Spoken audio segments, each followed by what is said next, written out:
today we are doing, stop being so loud. Today we are doing a different type of show, We are gonna go back through my old YouTube videos. I got a lot of interviews with artists, got a lot of performance videos, all stuff that I did for free off the love, cause I don't expect nothing, no money from none of my friends for stuff that I do. I just wanna see y'all motherfuckers shine.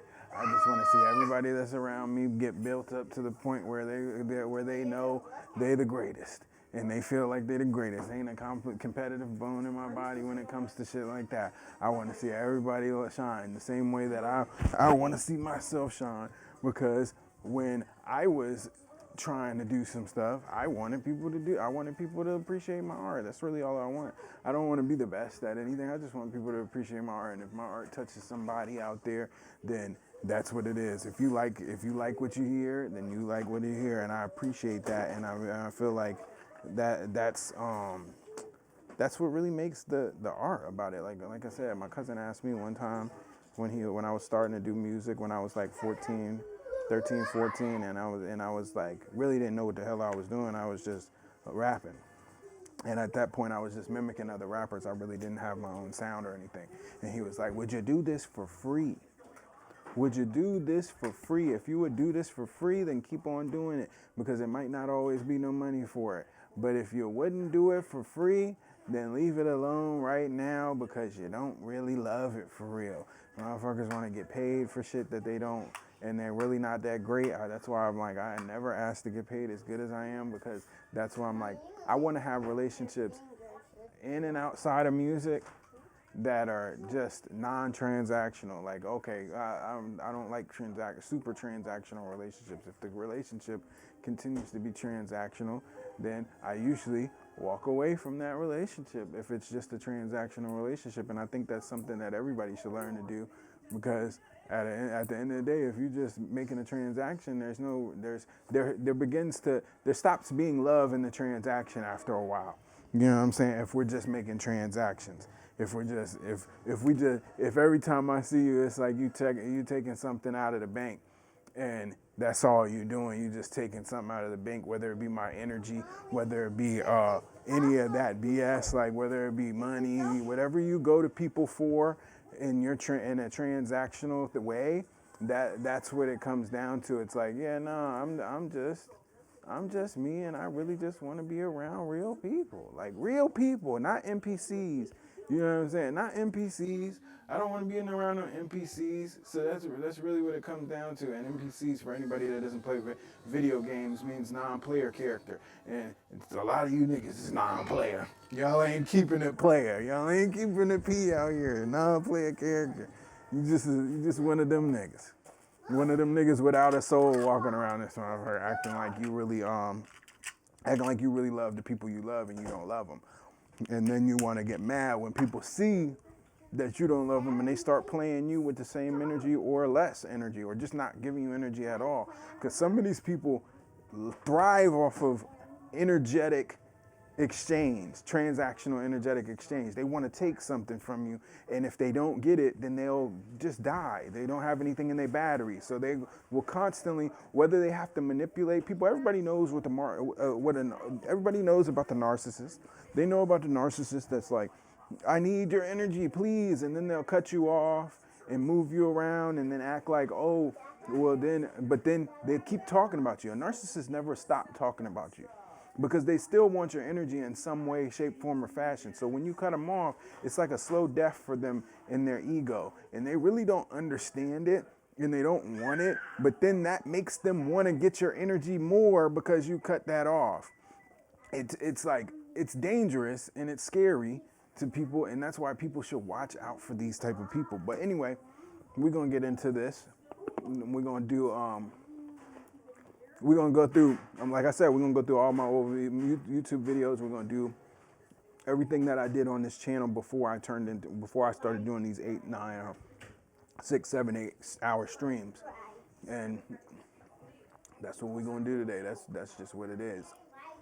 So this is the first video I posted on this channel. It was a song. Yeah, I might be anywhere, but when I leave, you can feel my stead. Last words on my Big triple, motherfucker. Yeah. Quit playing with my name, manifesting Xanatos. Snapping gloves and a mask and a neck that's full of stones. Sneak diss me on the net, cause he see me with the hoes. He just mad, he a scrub and she seated with the pros. I see them dirty hoes you fucking and I'm turning up my nose. He a name brand junkie and he a hoe to get them clothes. He bought fives, I do shoes on the ride, like what are those? He wore one trick pony, I got 50 different flows. I see him tricking on that bitch, say he got like 50 hoes. Run up on wavy, AR hit him 50 hoes. When you kick it like I kick it, you can make like 50 goals. Niggas messier than hoes, bitches play too many roles. That's the game and how it goes. You can't wear it like some clothes. It ain't in you, it's just on you. Can never be this cold. Be sold and never told. Play that role, you get exposed. All them statements you disclose, they gon' find you decomposed. Think we own a shake junk, cause we got so many poles. Poles that turn them to a ghost. Got them watching how I pose. Think you tough, then drop the low. I'm Leroy Sosa, got to glow. Best thing smoking, wavy dro.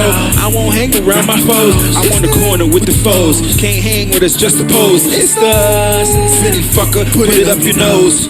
Raw, unfiltered, we don't even cut the dough. If I ever cut him slack, I'ma hang him with the rope.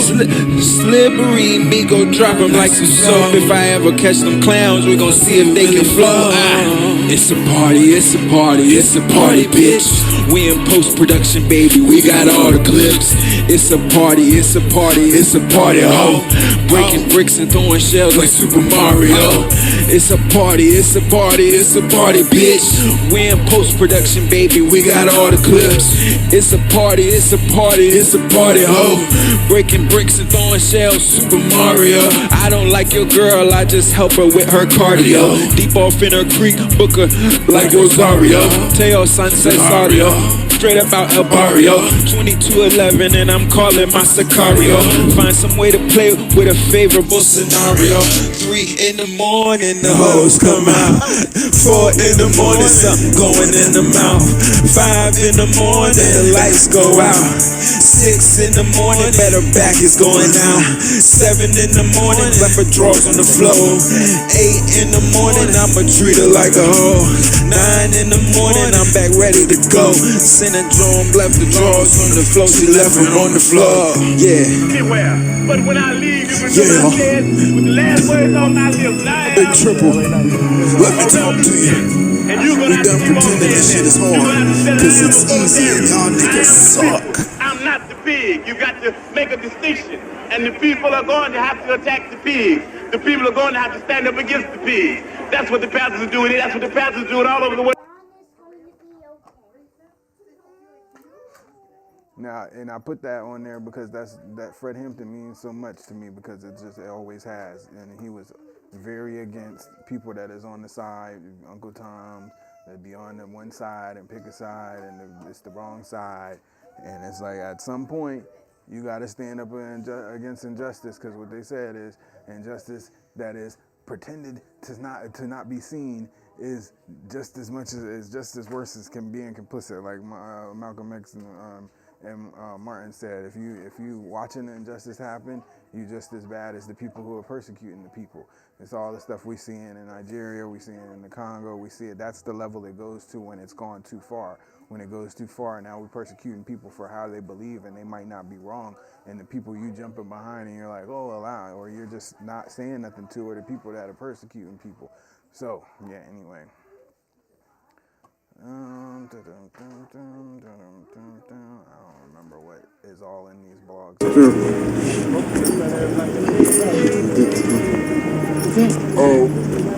Yeah, tuck that motherfucker on and keep that bitch rolling. Give it a call. Where's the fucking bottle? Oh, the bottle? Yeah. That's it. What are we doing? Yeah, what are we doing? Are we getting the bottle? Come on, Mo.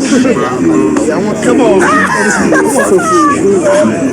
on, bro. We gonna get food too. Nigga, like out DC. I don't tapping in, bro. We tried to have a show. We were supposed to be at the show performing. We never falling, but never. Another case of the janky promoter. The janky promoters, bullshit. That promoters never got their shit right now. But guess what? We still motherfucking lit outside. You see them hoes on top? Demon top.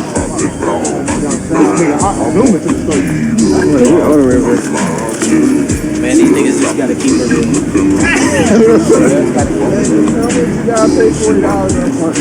Man, like, cause yeah, that is wild. Cause if you say that, niggas would either be like, yeah, fuck it. And that shit wasn't even worth it. Nah, that was. It's more performance than it is people. Yeah, that's crazy. I ain't never seen that shit like that. Money grab, baby. Money grab. Right. Hey, when you see them dogs in the front yard, just know I'm going hard.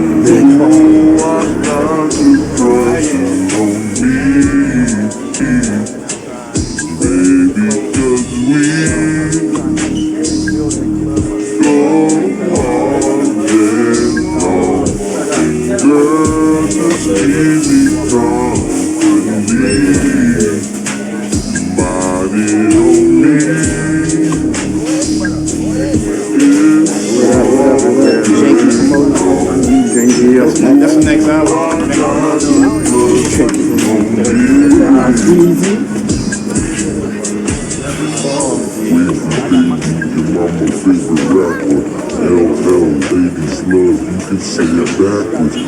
Look like he played for the Falcons tonight. Offensive lineman. He's the defensive coach. You know, the defense coach always bigger than the regular coach. Like my old hair say, baby picked it up like I grabbed. Fish down. Easy Jesus. Fish down.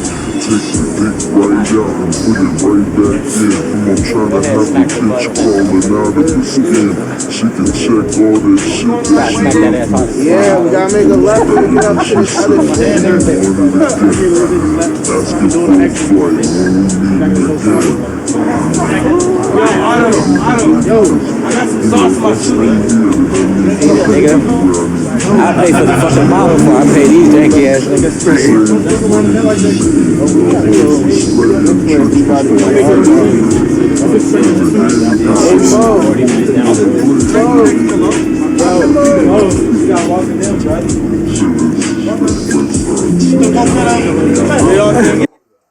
Oh shit. I pay for the fucking bottle before I pay these janky ass niggas.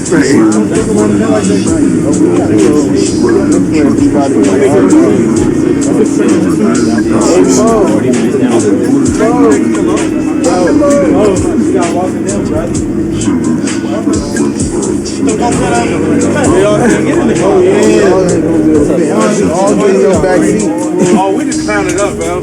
Yeah, let's 1, 2, 3. We gonna all get in that jump. Well, nah, there ain't gonna be no room. Bro, I will fit how the fuck not? No, but there's still more people in the back seat. I can get in the back. I can get in the back. I can get in the front. In the back. It don't matter. I'm driving. I don't care. Whatever y'all want to do.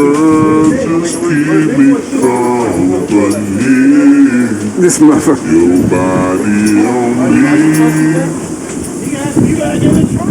It's all long. You know I got you. These niggas are shooting our movie. Wait, say, I thought you was my brother.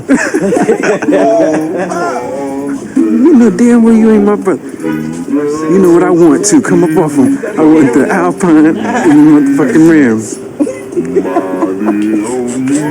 The white boys at the frat party. First steps, dude.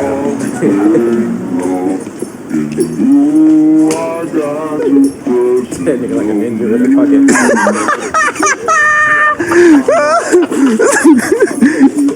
It's the same nigga that tried to call me Raphael off Ninja Turtles earlier. I said, what the fuck you bebop? I had to smoke his ass. Fries, nigga. I need some curry chicken with a little bit of mambo sauce. Hey, this feels like GTA to the max. Hey, bro, this is a Gears of War experience. I feel like I'm on the back of a warthog. Oh my god. Our enemies about to shoot him down and shit. I was just playing Gears of War. It do. $20 wasted, bro. This nigga. What about your motherfucking time, nigga? My time? Yeah, what about My time wasn't wasted because it was with my brethren. I paid $1 million for that You moment. making the left like that light, you definitely going the same direction. Yeah, we walk past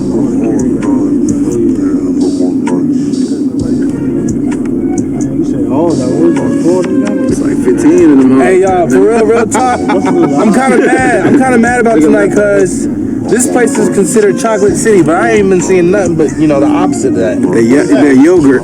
That yogurt, that almond joy, that jam, huh?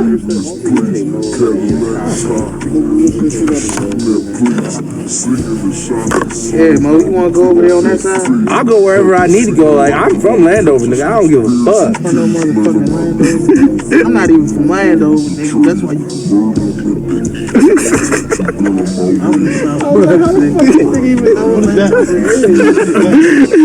Hey, on no funny shit, man. I can tell you Southwest nigga though, man. I ain't gonna lie to you. Stick her tongue out, I'ma give her a taste. Gotta do solid. What do you think I am, dude?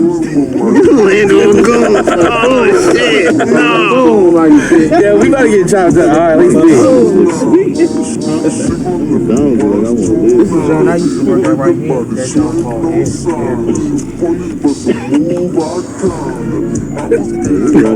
is the experience for him. Because this is the craziest shot for overall, for no joke.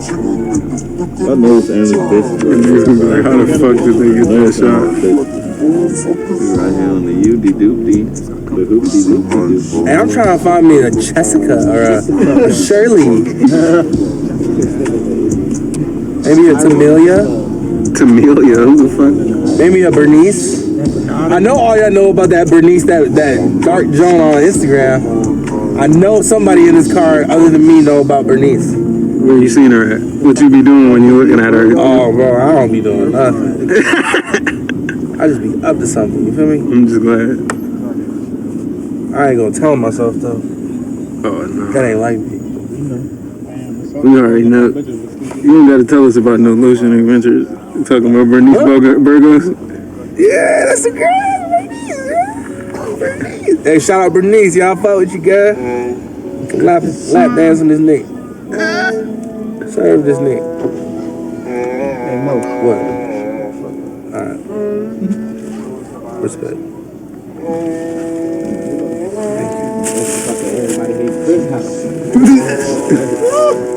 Everybody, hey. Like that joint. He don't feel my Hey, OZ. Can you sing Freebird? What? Freebird. What the fuck that is? Freebird. You know Freebird? I don't know Freebird. I got you, bro.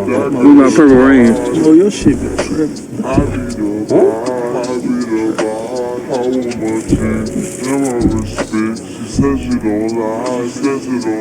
Just excitement, bro. Let me be. Damn.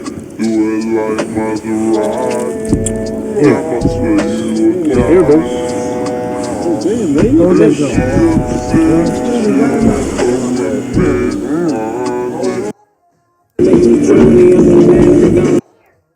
Never mind, bro. I can't do it right now. Man, this nigga hype that. Jerk, no sir. That nigga went in there and got the cashed out. That nigga stressing low key. You alright, bro? Nigga see you smoking. They see you smoking and drinking E&J. I got about 6 in the airplane bottle. Damn. Well, they trying to get niggas fucked up for no reason. That's fucking. Hey, Mo, you riding with Jamari, right? Yeah, of course. Me? Oh, I'm doing too much to you, bro. A stick figure. I stick it to him, nigga. Whoa, pause. Bitch.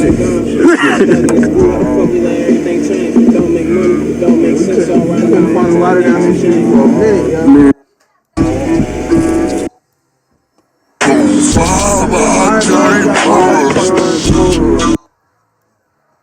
I was about to get hit by a car and try to chase me.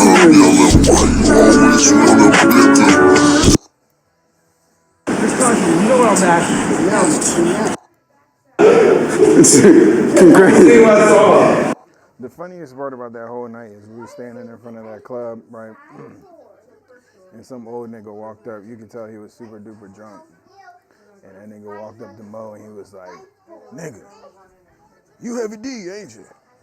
Oh shit, you Heavy D, you gotta be Heavy D. I seen Heavy D before. You the Heavy D, you Heavy D. That nigga was like, no, I don't even know who Heavy D is. He said, now that we found love, what are we supposed to do? That nigga just knew that nigga was Heavy D. He treated him like he was really Heavy D. That shit was funny. And he knew that nigga wasn't Heavy D. That shit was funny as fuck.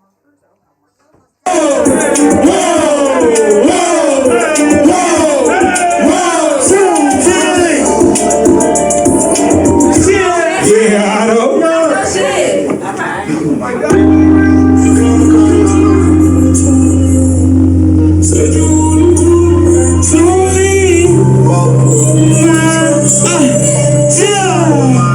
Coming down. Let's go. It's my thing. I love that shit, boy. It's my song. I don't see. Let's go, bro. Let's go, bro. It's fine. Let's go. She can turn me down. Let's go. I'm just trying to bend her over. Let's go. So you know I've been around. Come here, girl, crying on my shoulder. She can turn me down. I'm just trying to bend her over. So you know I've been around. Come here, girl, crying on my shoulder. Feel. What you wanna do? If you wanna go to the moon, well, let's get a rocket. Let's talk. Tonight, let's take a flight to the highest height. She can turn me down. I'm just trying to bend her over. Put my dick in her fire. Let her know I control her. Everything that she do.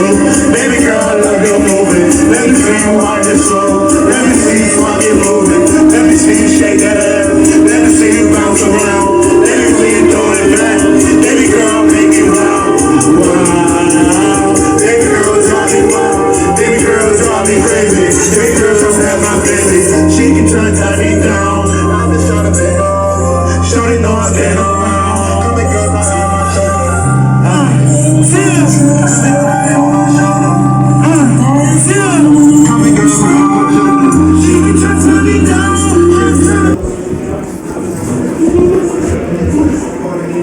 Alright, I got my man Young Auto. Yo. How you feeling tonight, man? I'm good. It's a late night. How you feel? I'm doing good, man. I'm doing good. We got the setup. Look at Yang just walked in the room. Yang just walked in the room. So, what you performing tonight? Tonight, I got a song called Where You At that I think is on my second album, Out of World to Little Moon. What's the name of the album? Up to No Good. It's on Up to No Good. My second album that I dropped probably last year called Where You At. I think I got a joint called Streets, maybe. I'm not really sure because I sent him a whole bunch of songs, bro. Not even gonna fake. Sent him a whole bunch of songs. He said I'm just gonna play whatever. Right. So I said, alright, we'll make it work. I'm gonna figure it out. We're gonna get it done. So, when it comes to music, what's your mission statement? Like, who do you do it for? I do it for myself and my family at the end of the day, and the people out here in the world that really don't have a voice. Like people that not really don't have a voice, or people that haven't found their avenue or their means to elaborate themselves and explain how life is affecting them and what they're going through in life. For me, it's like I just love making music. The shit is so easy and it helps me with every mental aspect, physical, spiritual, whatever.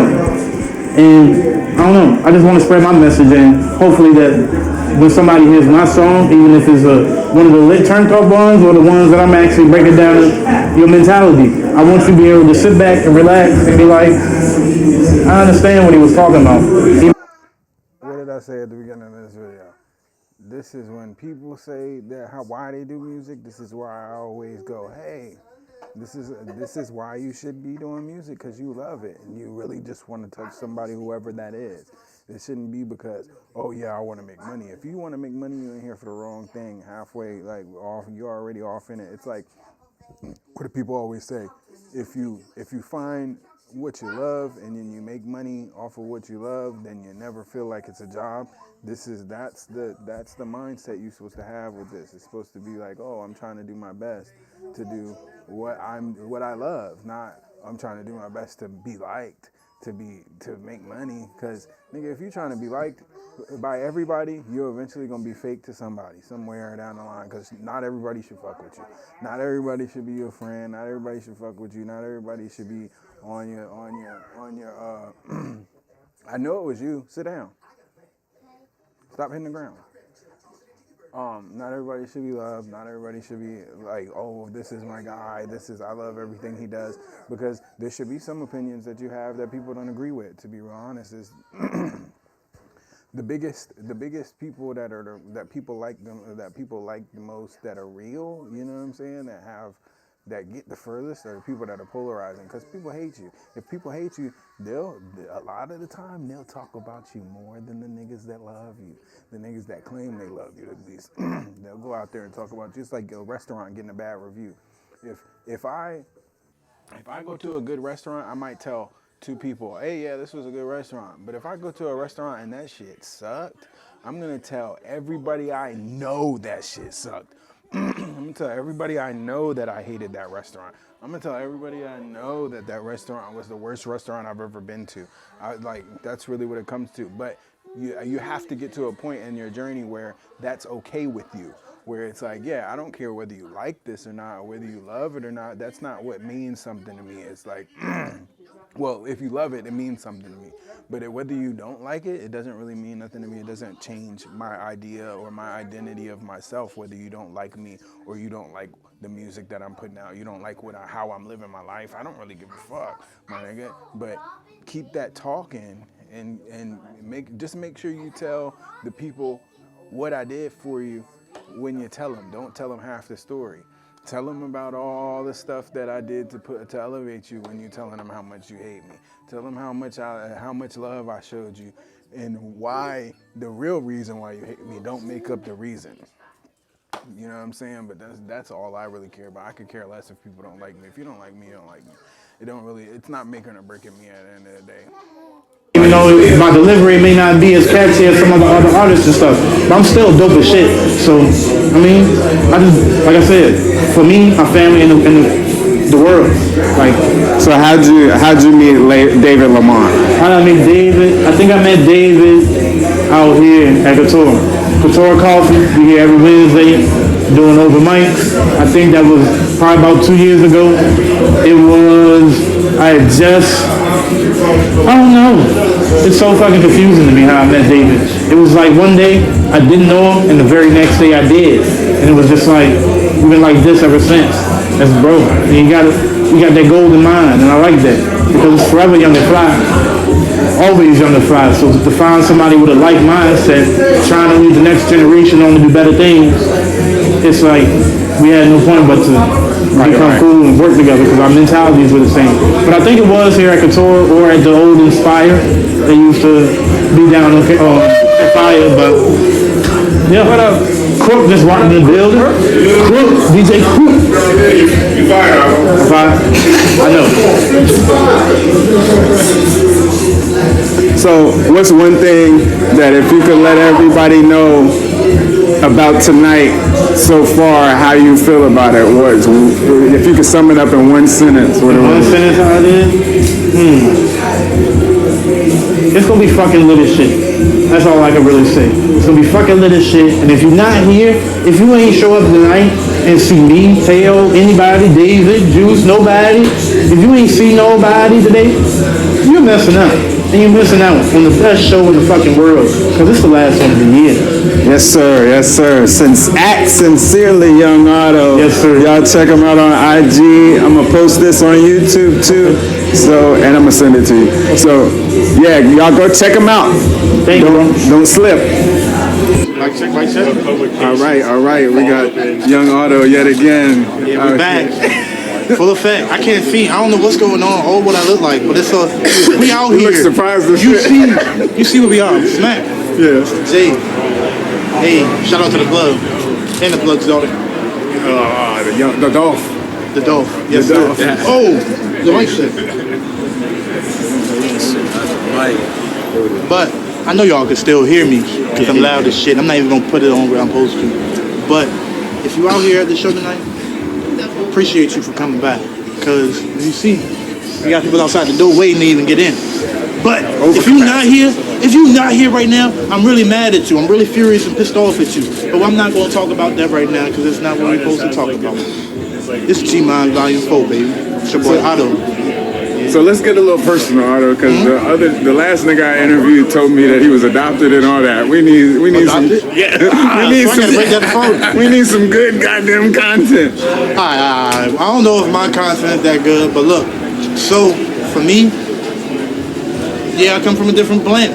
I'm from Idlesburg, not me, but God controls everything. So God put me inside my mama. My mama met a man back when I was 28 years ago. That was my dad, my biological father. Life happens and things happen in life. Not everyone is meant to, I guess, be there all the time. Well, I'm not really sure. But my mom ended up marrying another man who was my stepdad, who was my dad to me because he's been my father since I was 2 years old. And ever since then, I've been on planes, I've been overseas and back before I was even the age of 10. Some people only get to go to Germany, Paris, France, Spain, Barcelona, Venezuela, Italy, like when they 30. So we got a similar background. We're more similar than you think. I was like 5, 6, 7, 8 up in that zone. In living Greece. the best life. I wish I was in Greece. I was in Greece when I was 5. I wanted to go to Greece so bad, but I can't remember where we went in Italy, but I just know Italy is one of the best places. When I retire, that's why I want to retire. I'm going overseas too. I'm going overseas to Italy, baby, because they got the best food, and it's just like, But like I said, shout out to my dad, both of my dads, because I got 2 dads. I'm lucky to have 2 dads and 1 mom. That's cool as shit to me, because I got an upper hand on other people in this world. So shout out to both of my fathers. How you feel like that shaped you into the artist you are today? Into the artist I am today, it made me look at things differently, because talking to both of them, they both love me with their heart, fully. They've never lied to me. Maybe little petty jokes here and there, but what parents supposed to do? They're supposed to keep it real with you, right? Yeah. And that's all they did. And now that I'm an adult and I understand things more and I see how life is, that makes me look at my music and try to spread my message once again a little better than I did before. Right. I want you to be able to feel what I'm going through. Yeah, I come from, I don't know, not so perfect lifestyle, but the lifestyle was still probably perfect for me, bro.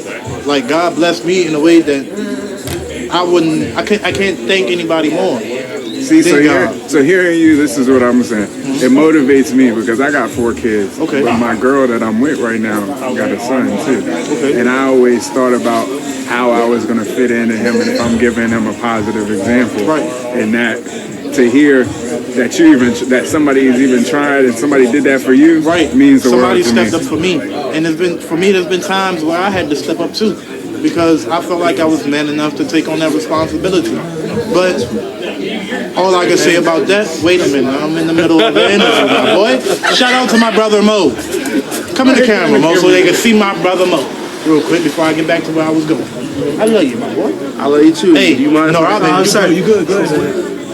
Nornave está aquí fumando, ya tú sabes qué está haciendo con mi amigo Otto, astigmático. I'm light skinned. Got T-Gang in there now.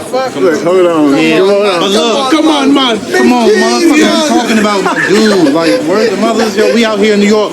It's fuck Joe Biden. Straight like that. I said that. Yes, sir. Yes, fuck sir. Joe Biden. Yes, I'm sir. sorry. But some nigga said he wanted him to die on a song, so you went. Who, me? No, some other nigga that was performing that. He said he wanted Joe Biden to die? Yeah, I was like, damn, who said that? Man, hey, Tate, if I told you what I really feel about this presidential shit, niggas probably wouldn't even like me, so I gotta keep my mouth shut with politics. Because I'm voting for the right, look, nigga, I'm not voting for Biden, I'm voting for, whoever the other nigga Lord Voldemort, yes sir, Lord fucking Voldemort, Darth Vader, yes sir, he take care of business, I promise you that. Whoever's giving the checks out, that's what we're talking about. Giving the motherfucking money to the hood, we blessing you, we love you. So, I don't even like this interview either. I'm all this bull, I can't see now, I'm confused. That's my nigga, man. I fuck with Otto so hard. That's my nigga. I always have fun with Otto. because it's genuine. I don't never have to think about whether what Otto's saying is true or he lying to me, because it's straight up. You know? Musical group here at Katora's. He was one of the isn't just one message. He was just talking. How old are you? 20. 20. You're from here? I'm from Virginia here, but I'm originally from Wilton, Warrenton, St. General area. So, basically like child Performance, man. I tried to get to you. Was walking around. I know, it was ADHD for you. Oh yeah, you're good. Alright, bro, I appreciate it. Love Teep to death. It was just it's not worth listening to. It was a good interview from what he was telling me about his life, but you just can't hear it, so there ain't no point in playing it on the stream. Look, come on, man. You can't do the interview without him having his own mic. Ladies and gentlemen, we have the incomparable, the greatest producer in Fredericksburg, maybe in Virginia history, T motherfucking Yang, man. Clap it up. And that's debatable because I am never scared to praise niggas and give them what they need, the actual respect that they deserve, because I actually love it. I fuck with Yang. I sat around Yang for a long time before we ever even talked, before I even knew he was a producer, and we was already clicking, me and him and Zach. We was already clicking, hanging out, talking about stuff, showing him the beats I was making and how I'm telling him how I could be making them better, and he was giving me little pointers. Then we got cool. Then we started talking, and then he started letting me in on the beats and stuff. And we still got to work. I never worked with Yang. We still got to work. I always wanted to work with Yang. I love the niggas' beats. That's why you see me repost his beats on TikTok and on Instagram, because I have nothing but love for Yang. I have nothing but love for Yang. I even told Yang, I'm like, nigga, I would do an album with Yang, and I'd give you goddamn fucking whatever percentage you wanted off that album. I give you 90, and I'd take 10 if that's the case, just because I want to work with you, because I fuck with you, and I want to see you eat, and I want to see your beats go up. I want to see you be that. I want to see you be what I know you're supposed to be, because when you hear them beats, it's hard to argue that the nigga's a great producer. If you feel any other way about that, then that's what it is. Yang's one of them type of producers that makes the artist. You see what I'm saying? Like the beat will make that artist, because the artist might not be that great, but his beat is so fire that it makes the artist. That's how I feel about Yang, and I'm like, oh, and I know that I'm great and he great and we can do some great things. But it seemed like every time we're supposed to lock in, we missing each other because of life or something else, you know what I'm saying? But Yang is my nigga, and I really fuck with Yang, really fuck with him, and that's why I'm not afraid to sit and praise Yang like, oh yeah, this nigga's great. Talib is my nigga. I fuck with Talib, regardless of what. I don't know how he feel about it. I don't know how he feel about it, or how other people feel about how how they think our relationship is. But on my end, this is what it is. I fuck with Yang. I fuck with Yang. I always fuck with Yang. We used to live up the street from me. We used to talk a lot. But now, you know, I don't talk to Yang like that. But I make sure I support his shit. Because I really support Yang. I fuck with Yang on a different level. That nigga, when we was hanging out and we was always around, we always had some good deep talks, and I love talking to Yang. we got Rook standing right here. He's pretty good too. But goddamn, T motherfucking Yang. What's good, folks? What's good? How y'all doing, man? Pretty good. So what you got going on right now? Man, look, I'm the DJ of tonight's festivities, man. Katora, you know what I'm saying? G-Mon Volume 4. That's it? That's it? That's what else you got in your life, nigga? Oh, man, you know I don't do We know you're making beats every day. Man, look, that's all I do, man. Make beats, make mixes, bro. I do it all, man. Whatever you need, I got you. We don't even talk about raps, man. This is the games like Kanye West right now. Y'all sleeping on T.A. Look, they call me a young prodigy, man. They call me the young Kanye West. With the blue coat. With the North Face, man. With the blue North Face puffer jacket, man. Come on, man. You can't disrespect. Finest. Come on, man. You already know how we get down. So, How you feeling about tonight so far? You know what, man? I feel blessed right now to be around such talented artists, such as yourself, Tail. Like, let me clap it up for you, man. Not a lot of people like to give you credit, bro, but you one of the dopest, illest rappers I've done work with, man. I gotta give it to you. And then just to meet with, to team up with, David and Crook and all of them, and just to be able to put on a good show, man, every night and kill it, yeah. So I'm gonna ask you the same question I asked Otto, because a lot of people don't like David Lamont. Right. So how did you meet David Lamont? So we met through a mutual friend, Zach, aka Caesar. We met through him. I actually worked, me and Zach both worked at the same job. We used to work at Kohl's. And one day he just hit me up, was like, yo, T, come to the crib, we work on some joints. And I came over, and then that's when I met David, man, and we hit it off. We did like one of my joints, and he killed it. Like, it was just off the dome type shit, like Jay-Z, like a Jay-Z for real. But ever since then, man, we just been killing it. All right, so if you could say one sentence to sum up what you think tonight's gonna be. That's a good question. I'm gonna say spectacular. Yes. I'm gonna say spectacular. I like that word. So, my man T-Yang, Talib Shafti. Yes, sir, yes, sir, yes, sir. We here with it. All right, thanks for showing up. Y'all follow my man at T-Yang on, that is it, right? Yeah, it's T-Yang_1011. Okay, T-Yang at _1011. Y'all check my man out. Y'all buy some motherfucking beats from him. Yes, sir. Y'all send him some money, man, because he needs it, not because he needs it, because he don't need this. Hey, don't make me sound like I'm broke, nigga. Like that. He don't need this. Hey, look, but he deserves y'all money. A good code to follow for all my artists out there. Pay your producers. Pay your producers. I cannot stress that enough. Yes, sir. Even if you don't got the bread, you better work out an agreement, right? Because you're gonna miss out on these niggas that are the best producers not paying niggas. Yeah, exactly. Come on, man. All right. Peace. Good talk. Yeah. I went against the artist that I knew before Yang, because she treated Yang like Yang wasn't worth paying the money that he would deserve for them beats. And I'm like, yeah, nigga,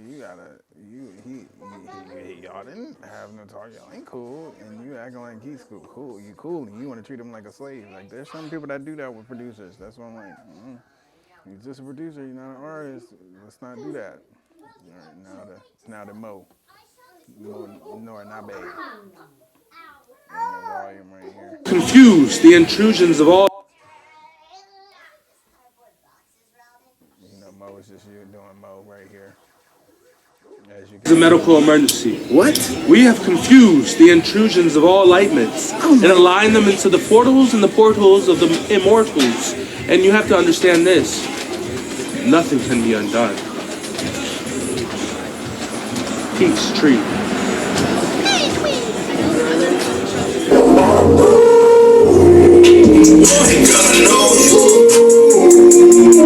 You know what I want to do. We hollering to the moon. We making a monster. Baby, I'm going crazy. I just want a little lady. Someone to call me baby. Someone to hold me down. Someone to keep me ready. Someone to keep me round. Baby, I wanna get lazy.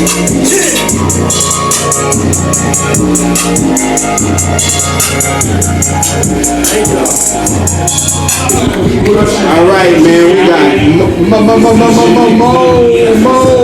I mean, yeah, my name is Mo, but at the same time, the new name is Nornabe. Oh, Nornabe. The Black Samurai. Hey, y'all want to know how fire I am, bro? I don't even got to go nowhere. You know the nigga that did the video where he's like, I like pogs. Real thick. What's pog mean? Fat ass white girl. And I like chongas. That was the face that nigga made when he said, at the same time, the name's Nornabe. He's funny. I love Mo. That nigga funny as shit. I sit down and my charger cable is still about to charge my phone. Hey, light skin. So, how you feeling about the night, Mr. Noranabe? How I'm feeling? I feel the way I feel every day, just true bliss. This is another beautiful day that I exist in, and I can't wait to feel the amazing grace that these artists have to come to give. God bless. That's what I like to hear. Absolutely. So how did you meet David Lamont? David Lamont, I met him in the shadows of the dark tunnels of music, you know what I'm saying? And the grime and violence and the crime and gang lords. I saw him and I said, he's gonna be my friend. Now, how do you, if you could describe tonight in one sentence, what would it be? I don't know, why don't you tell me? Everybody else. No, I'm just playing. You know what I'm doing. Ask me the question again. If you could describe tonight in one sentence.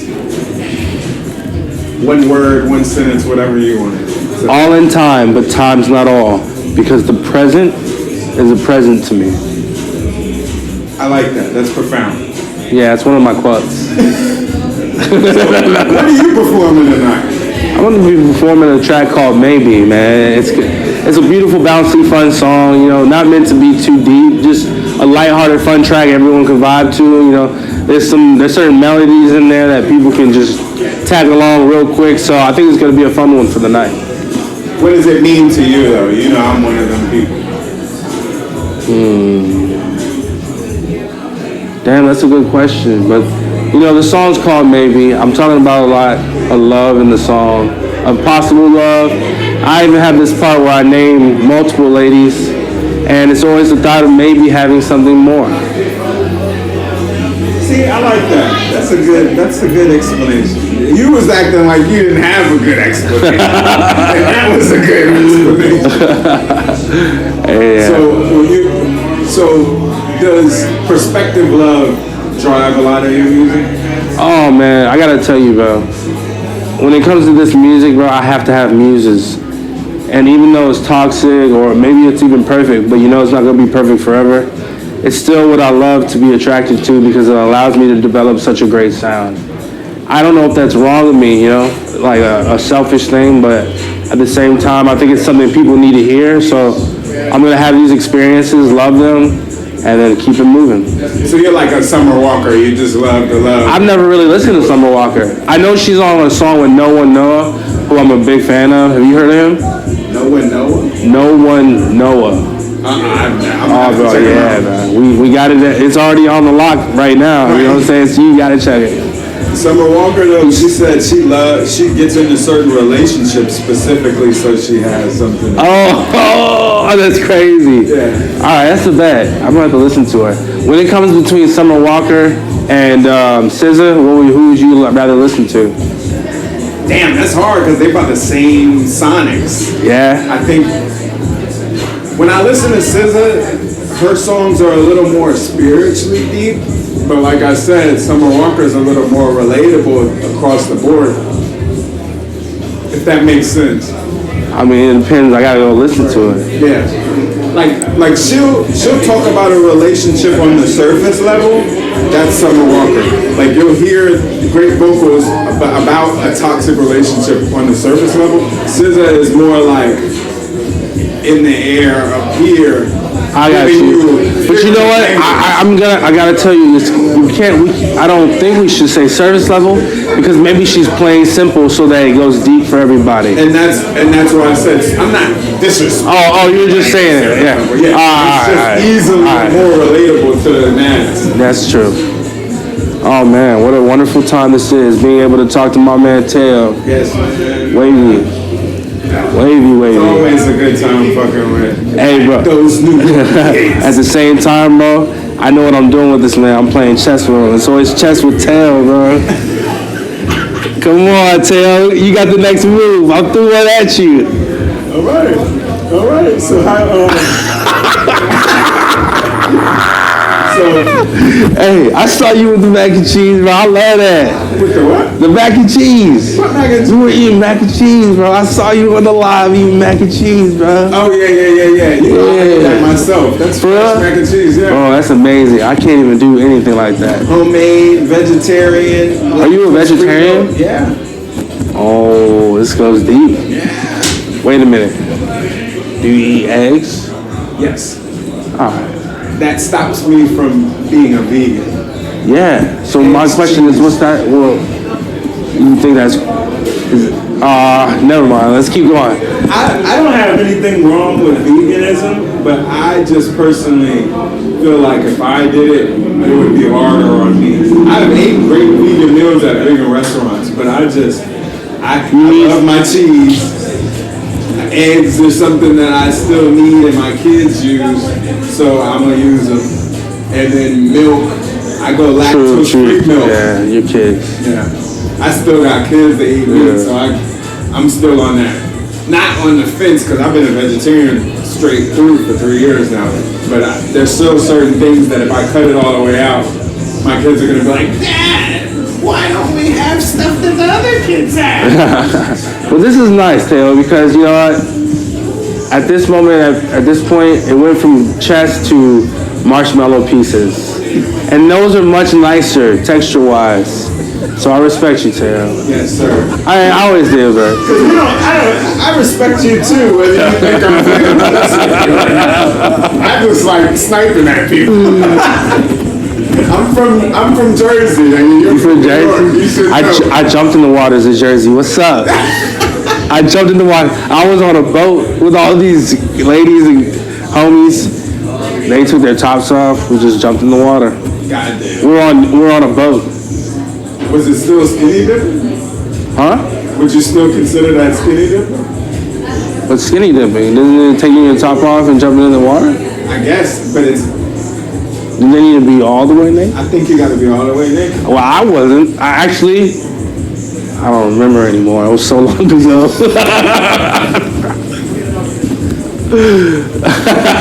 But y'all, this was an interview with Nora Nabe. Yes. Nora Nabe. Yeah, so y'all can find me on Instagram at NOR.NGABE, Nornabe. We got a new song that I just released called Tranquilo, doing great on the charts. I mean, not the charts, on the stats. Excuse me.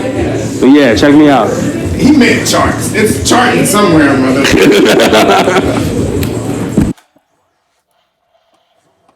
He making charts. He's got a Venn diagram where that chart, that song going the fuck up.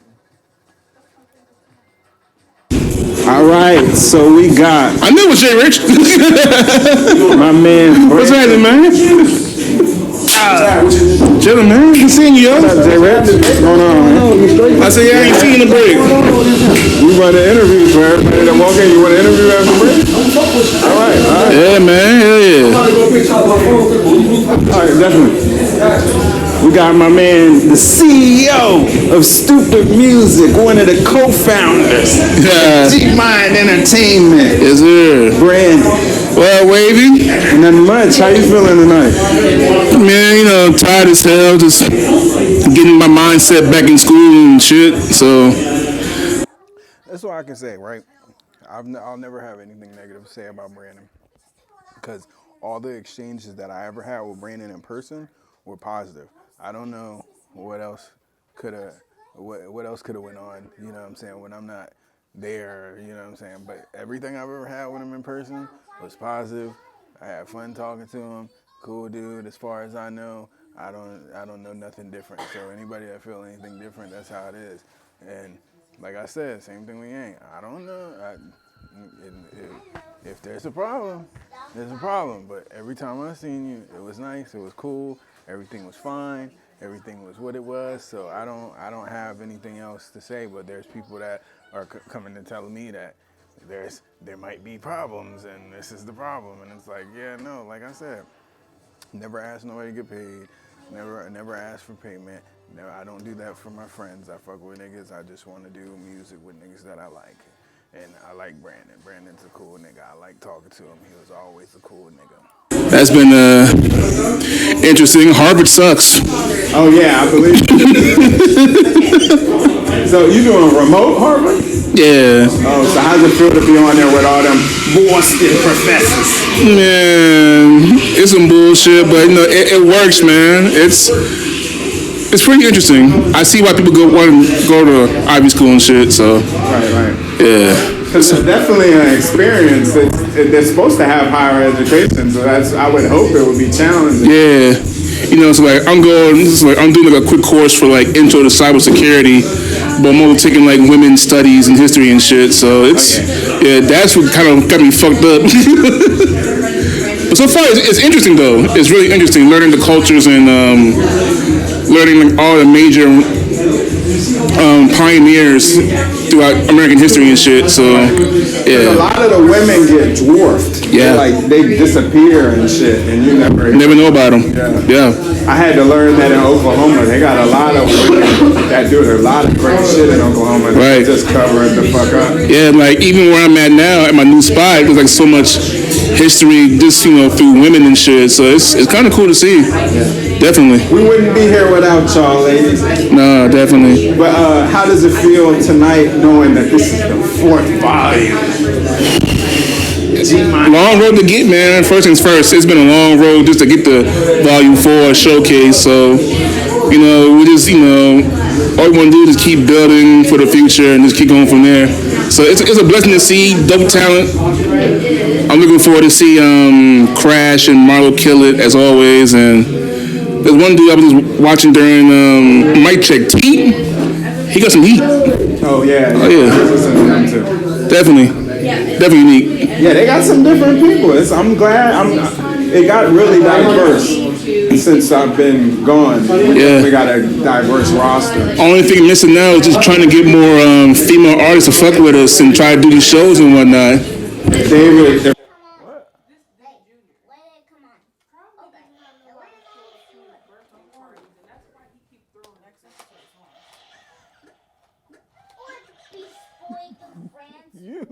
You chill. I got this. You chill. If David will stop trying to fuck the female artists, then we can get more. Hey, you said it, not me, bro. You said it, not me. So, hey, we all know what's up. I didn't say it behind the back. Yeah, man. But, all right, like you said, how did you meet David Lamar? I met him through OZ. Honestly,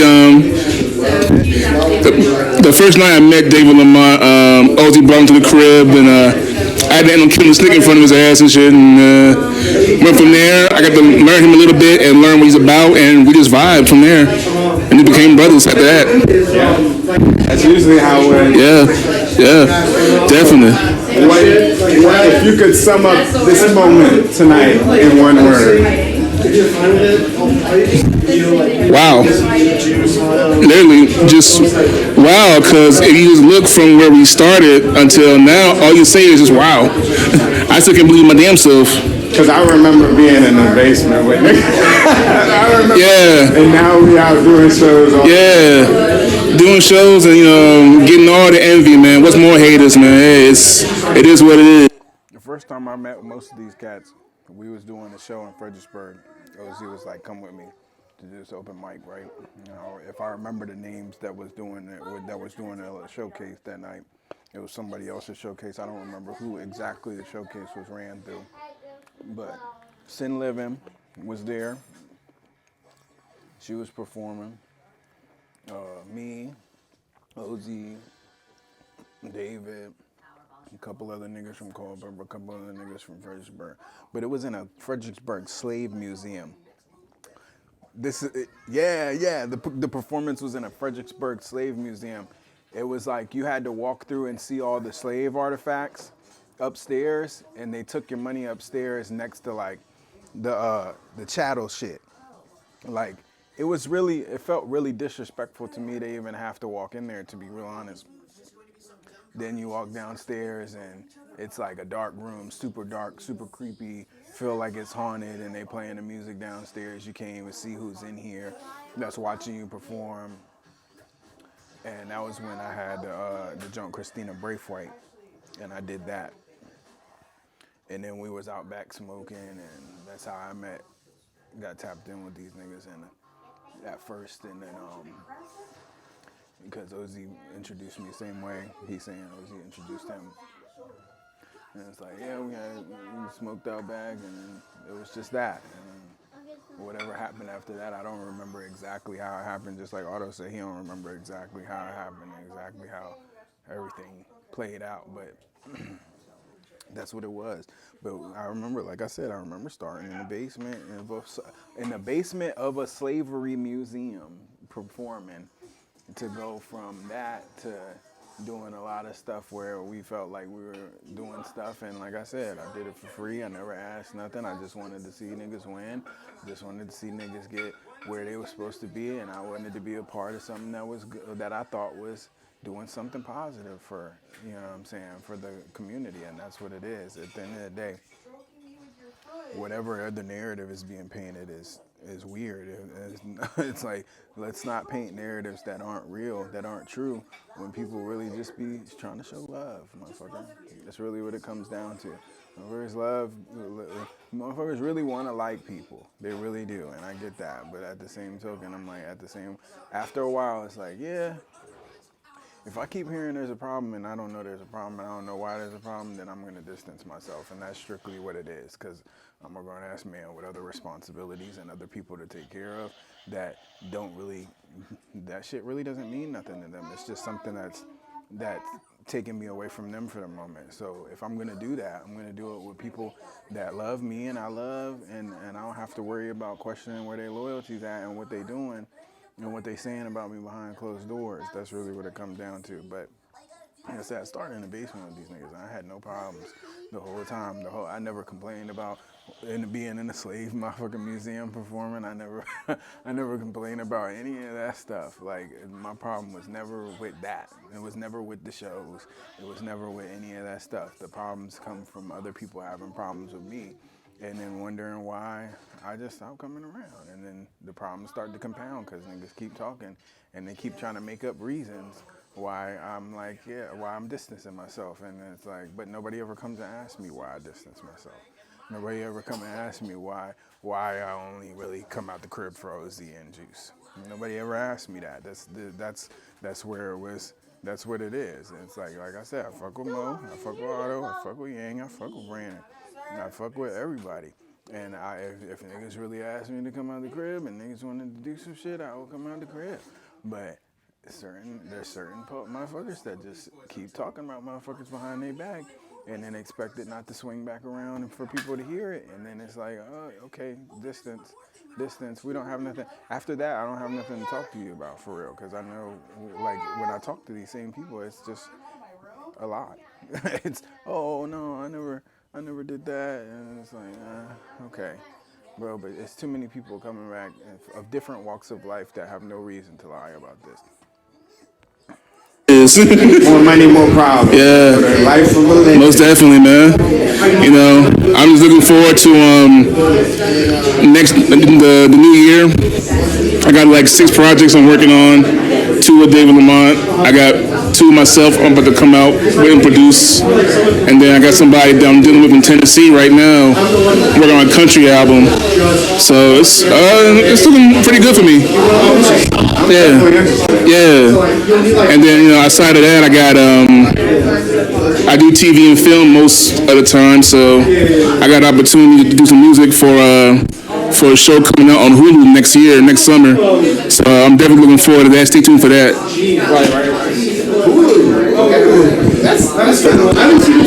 can't wait to see that. Yeah, definitely, man. It's been that alone's been a hell of a journey, man. Yo, sync licensing, definitely.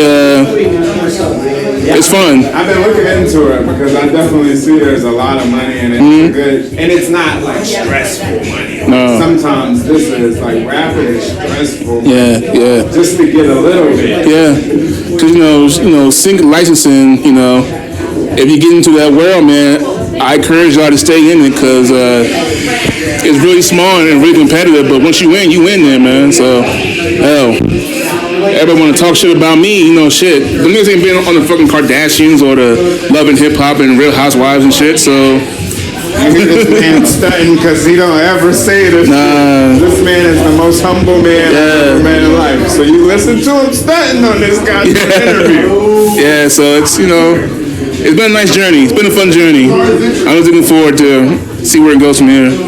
Definitely. Definitely, man. We're gonna look for Crook in the future. We're gonna go at Stupid Music on Instagram. At Stupid Music. Listen to that radio station. Are you on Station Head or is that on? So right now, I'm on Zeno Media. I'm working now to get it on iHeartRadio and then go from there. So yeah, definitely tune into it, you know, and submit your music. I let it play it for you. Y'all get with Crook, man. Y'all definitely get with him. It's a lit. G-Mind, Stupid Music. Yeah, God bless.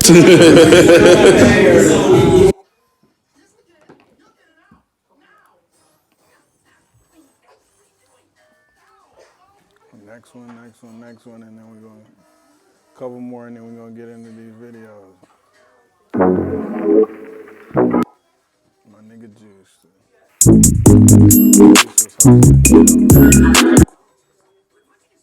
going to skip through all this and get to the good part where Otto was performing.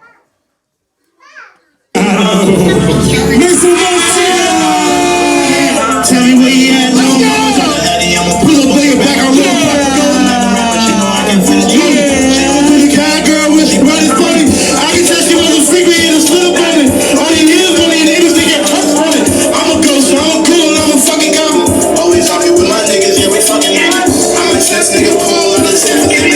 This nigga tripping, going against the grain. Take the man's in for an early release. I'ma load the truck up and get the fucking speeder. Girl, a couple last years, I'm trying to finish sleeping. I'ma catch the leg with that shot, you be freaking. Cool like my feet was like thinking I'm a shred. I can talk on that phone till I shake it after the head. And this is she won't fuck me. Oh, red. I can take it. I'm scared. I'm just like looking down at your feeling. So the thing that train off, nigga, give me all that shit.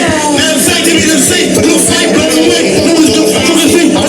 Did it down. Cool, take off like a jet. School that pressing again. Cruising through these corners really fucking fast. Screw behind the wheel, nigga, I will not crash. I'll be behind me, I'ma come right through the boom. Swiss skin labs off to a different galaxy. Treat them like bullets flying at you happily. Where you at? Tell me where you at. Like the Eddie, I'ma pull up on your back. I real problem. You know I can finish on you. She can do the cat girl when she ran from me. I can tell she was a freak, we had to split up on it. All they hear is all these neighbors, they get others on it. I'm a ghost and I'm a ghoul and I'm a fucking goblin. Always out here with my niggas every fucking morning. Whoa!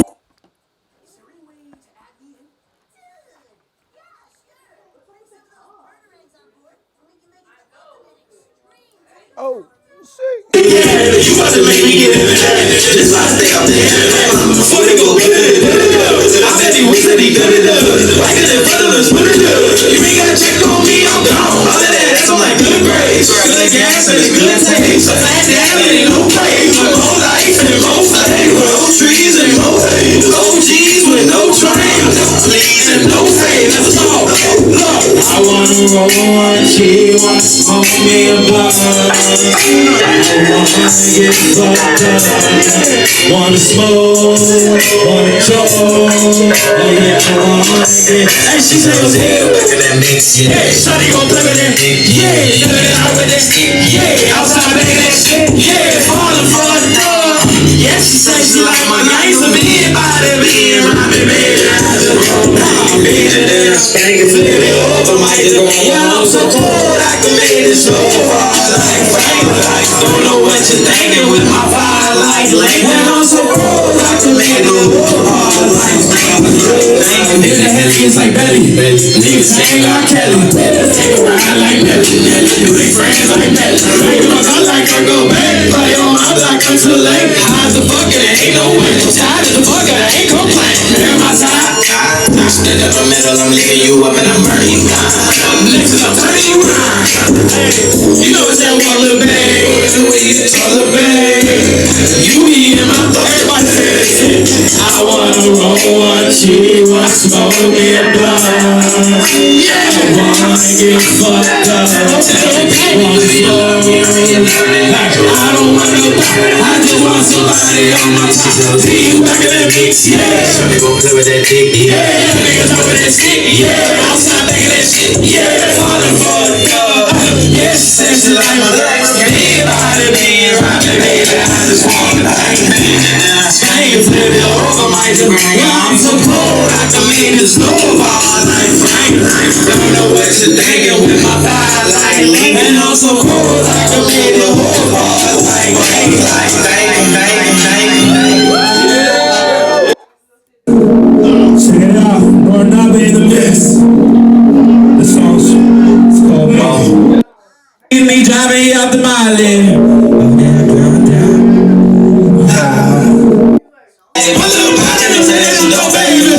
She was from my town. Wanna shut up for love, get me going when it's rough. And when push comes to shove, she would never give me up. My little body knows that she know, baby. She was from my town, yeah, okay. Let it say however you wanted to play. You know I need to be shit, I say what you say. Always thinking on business, I can't do a thing. They say 26 to a lot of free running. Nigga low, yeah. You know I got a little pull in my pool. From the best, we go back in the ghost store. Smoking weed and then watch my G. Let's get a pistol on the brace up on my bitch. Any pistol with a switch. Yeah, after y'all ain't even got a shit. Put some bottle from Broadway, ain't got a hand. For the last time, you do it like that. Took you down in the stickers, they got locked in. See the niggas trying to run up like a big clown. They got talking shit back to blue shit round. Auntie told me be careful, boy, it's a bit round. They gotta get down, and it's a Chris Brown. Okay, swing the bladder rotation. Everybody around me getting no baby. My little body don't say they so baby. See, Frank, she was from my town, yeah, no baby. We can play this shit however you wanted to. Alright, man. So, what is your name, sir? For the people who don't know. Oh shit. Washington, whatever you want to call it. Who you out here for, J.W.? What brought you out here today? And you can see Wavy, you see my man's in a minute. I lost my alcohol. CLZ perform, CG perform. So how often you be out here in Fredericksburg? Probably like every 2 weeks, you know what I'm saying? Whenever I can, pop out. Yeah. It's always a good time. When's the last time you went to DC, man? DC? Yeah, I know they're going to probably like a month ago. Right. So tell the people, man, because we know you're a local legend, man. Local legend in DC, all the way from here to Fredericksburg to Woodbridge. Everybody, this is a local motherfucking legend. The Dub. No, he's not here tonight. He's like the weird guy. He's kind of just beats happening everywhere. More love, you know. Just never know.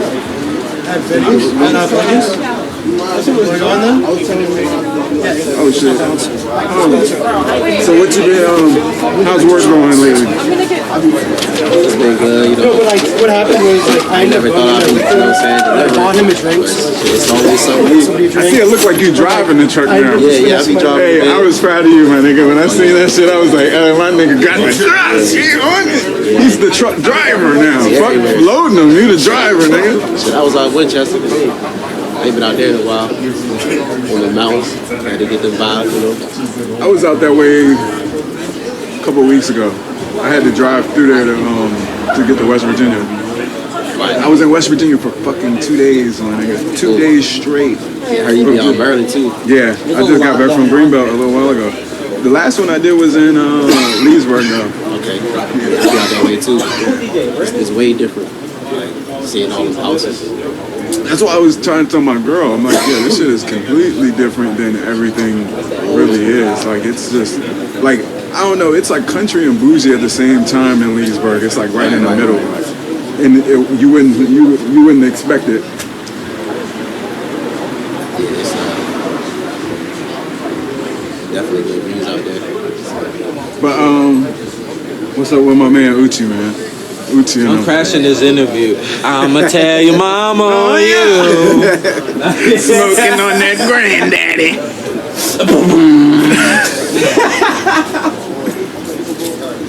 All right, JW, where can they follow you at, man? Because I know you all got to excuse my man. He's not well versed in these interviews, man. These niggas is telling me about their whole life. So where can we follow you at, Jay? Shit, you can follow me at JDMV31092 Instagram. And don't forget the censored tapes. My man is rapping all over all these censored tapes. We got volume 1. Look it up on Young OZ's page. Still cranking. Oh yeah, we definitely gotta get a CC part 2. Yeah, we gotta get it going. Yeah. We definitely got some shit still in the vault. Don't let niggas forget we still got songs to release. Hey, me, you, him, Sam, Trizzy, all of us, it's at least 5 or 6 songs floating around. We just 5 or 6 songs between me and you. Yeah. That's just me and him on. And then everybody else, we got at least we got some shit. I'm talking about a whole group though, like for another tape. Yeah, we got at least a good half a tape already. 2 years ago, yeah. 2 of them. That's why I asked Gordon why we didn't drop the second jump. Cause shit, what's the one? I'm trying to remember that hook OZ got on that song. The one with over that piano. It's like, is it a piano or is it a horn? But it's me, you, and Gordon. That shit is crazy. Yeah, you know what I'm talking about. I don't know what I'm trying to remember this hook right now. That's why I don't even know what y'all talking about. The jump that we got, it's like an R&B jump. We got so much shit. Bro, I know what song you're talking about. I cannot remember the hook I put on that. That it's like Rod or something like that. Oh, that's me, you, and him. Oh, it's that. That shit awesome. Oh yeah, that joke. Yeah, that. I know you know me. See, I was thinking of a whole different joke. That's the one. That I was shit. thinking of a whole different joke. Yeah, that's how many songs we got. People that we had to sit here for a day to figure out what the fuck joke we was talking about. Because we got 95 plus songs that got everybody on them. Yeah, y'all get that joke.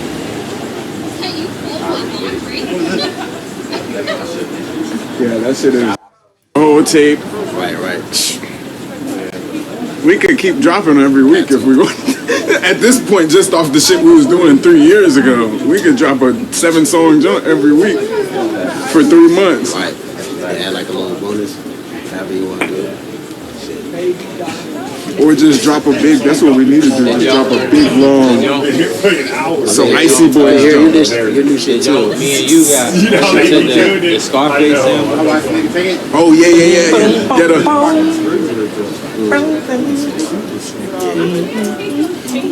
Oh, I was listening to one when I was showing Juice. We had To a Monica sample, and that shit was tough as fuck. I was like, yo, so good, I let her call me by my girl. That jump, that shit. Bro, I love that jump. That's my shit right there. So even the jump, I give when you and him and the girl, what's the girl name? Magic. The Love Come Down? Yeah. And what's going on? I still crank that jump. Yes, kid is sorry, love. What else? Up in it. All them shit.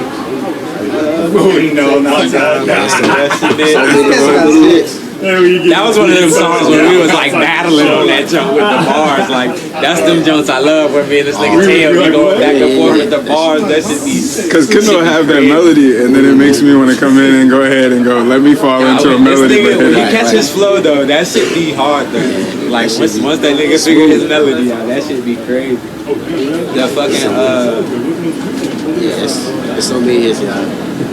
Yeah, because I remember when we was recording that jump, what's her name? Priceless walked through. She was like, y'all gotta let me on that one. You wouldn't even got the room. Look at me. She would have never even got to be on the song and had to take her off anyway. Yeah.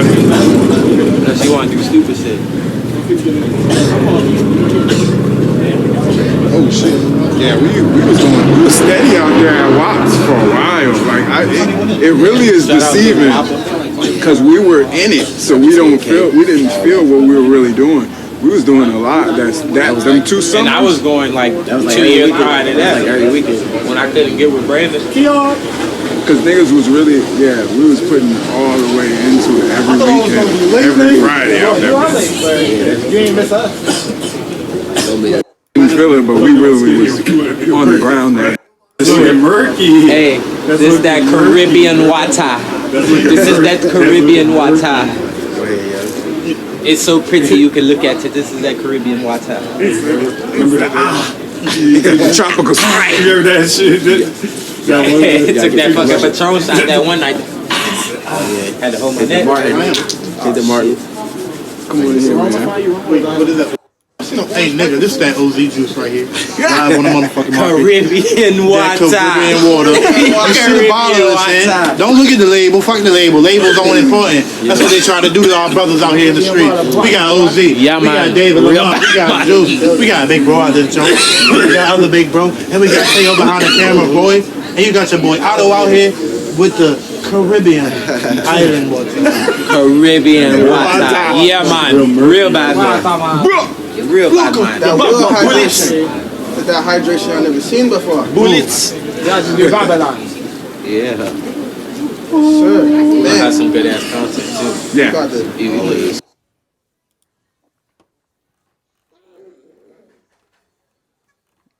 think there's one more with the smoke session and then Lilith.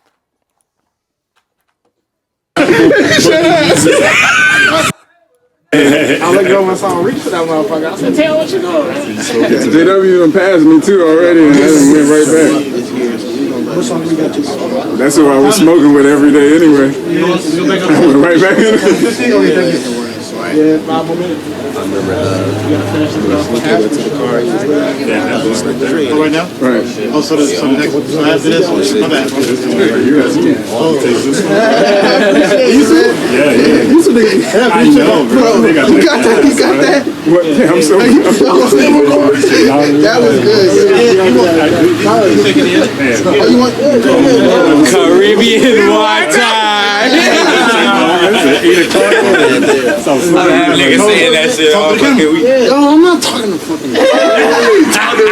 Talk to America right there, baby. Man, we got. Nigga walked through, smelled the weed, and was like, "Can I hit that real quick?" a hip hop concert going on right next door. So if you want to come check it out. Biggie's Warning was my first all-time go-to album, dude. Oh shit, well, you looking at some dude, the new superstars of the world right here, bro. G-Mon Productions, bro. That's a good answer, though. That's a good fucking answer. That's you know, if he said a different song, I would have looked at that answer like, oh yeah, I listen to hip hop music a little bit different. He said he was going to go boil some water. No way. I was like, what? He didn't even know the camera was running until he told him to talk on it. And he was like, oh shit. He was like, what? That's why I said, yeah. You said, did you get that? Yeah. Ramen noodles out for it. Niggas gonna be like, what the fuck is that shit? This that shit that turns Shrek human. That's murky right there. Look, it's murky. It's murky. Turn you to a star. Snakes in the water everywhere. Got them tan stains stepping in the water. Did you get that? Yeah, I'm not gonna fuck this up now. Right. Shut up. I'm trying to keep this on camera because if he notices, that shit was funny. Right. It was just funny. The whole encounter was funny, and the fact that I know for a fact, if you're still recording, you caught this nigga say, "I'm not gonna boil some." He definitely said this. Because I was like, I'm good. They go to me. I'll pass it to you. No, the white dude did. Oh yeah. I'll pass it to you. But yeah, he definitely said he was finna go boil some water, and I was like, yeah, this is yeah, nah. I hear what you're saying about the music, my nigga, but I gotta boil this water. That's what he really did, though. Pretty much. We gotta go boil it. Like, I appreciate y'all hip hop. I'm not even gonna hold you, my bad. I'm not even gonna hold you. I thought it was racist. Y'all can take that shit on somewhere else. He said, I thought boiling water was racist. Right, what does that mean? I don't know, bro. What do you mean by that? That's what he said. He said, I thought it was something racist. Why, bro? Nah, that feels You didn't. He thought bro hit us with a. He didn't want to be on camera. I don't want to be on camera. That shit was funny. He was like, I don't want to be on camera. Fuck no, I don't want to be on camera. Say, yeah, you didn't care, bro. He's in his lounge clothes and shit. Just get back to McDonald's. Why you boil the water if you just get back to McDonald's? Can I hit that? Yeah. That make no sense. I'm about to boil some water. I hear what you're saying, but fuck. Mine be having all the 95. That's why I can't find them there. You got What's crazy is that I got a couple pair of them joints, but I don't like them joints. A couple of those? Yeah. Where you get those? I like the neon joints. Yeah, a couple years. Like the color ones you I got. can't find them joints now. The different color joints I got, they are the same as them joints. But I got those joints, they all silver, and then it's got the light blue, and then that like a lighter blue. Are they reflective? Yeah. They're reflective on the camera. Oh yeah, them joints look icy on the camera. Cause the laces I know reflect. this shit look crazy too. Yeah. I love those reflective joints. Just so I could fucking, just because I feel like maneuver. I love the My boy got reflective. so fucking broadcasting live from welcome to G-Mine. Welcome to G-Mine. We out here with the Forecast sunny with a cloud of gold. Nah, you stay out here fucking politicking. That's why thinking that you about to. You trying to get on the camera too? Nah. Come on. Not right now. Not right now. Anything will work. That shit.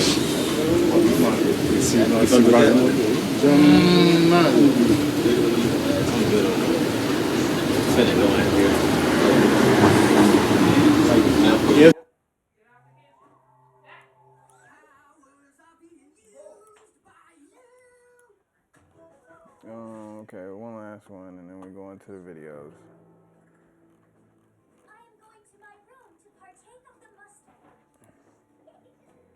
This one's shorter.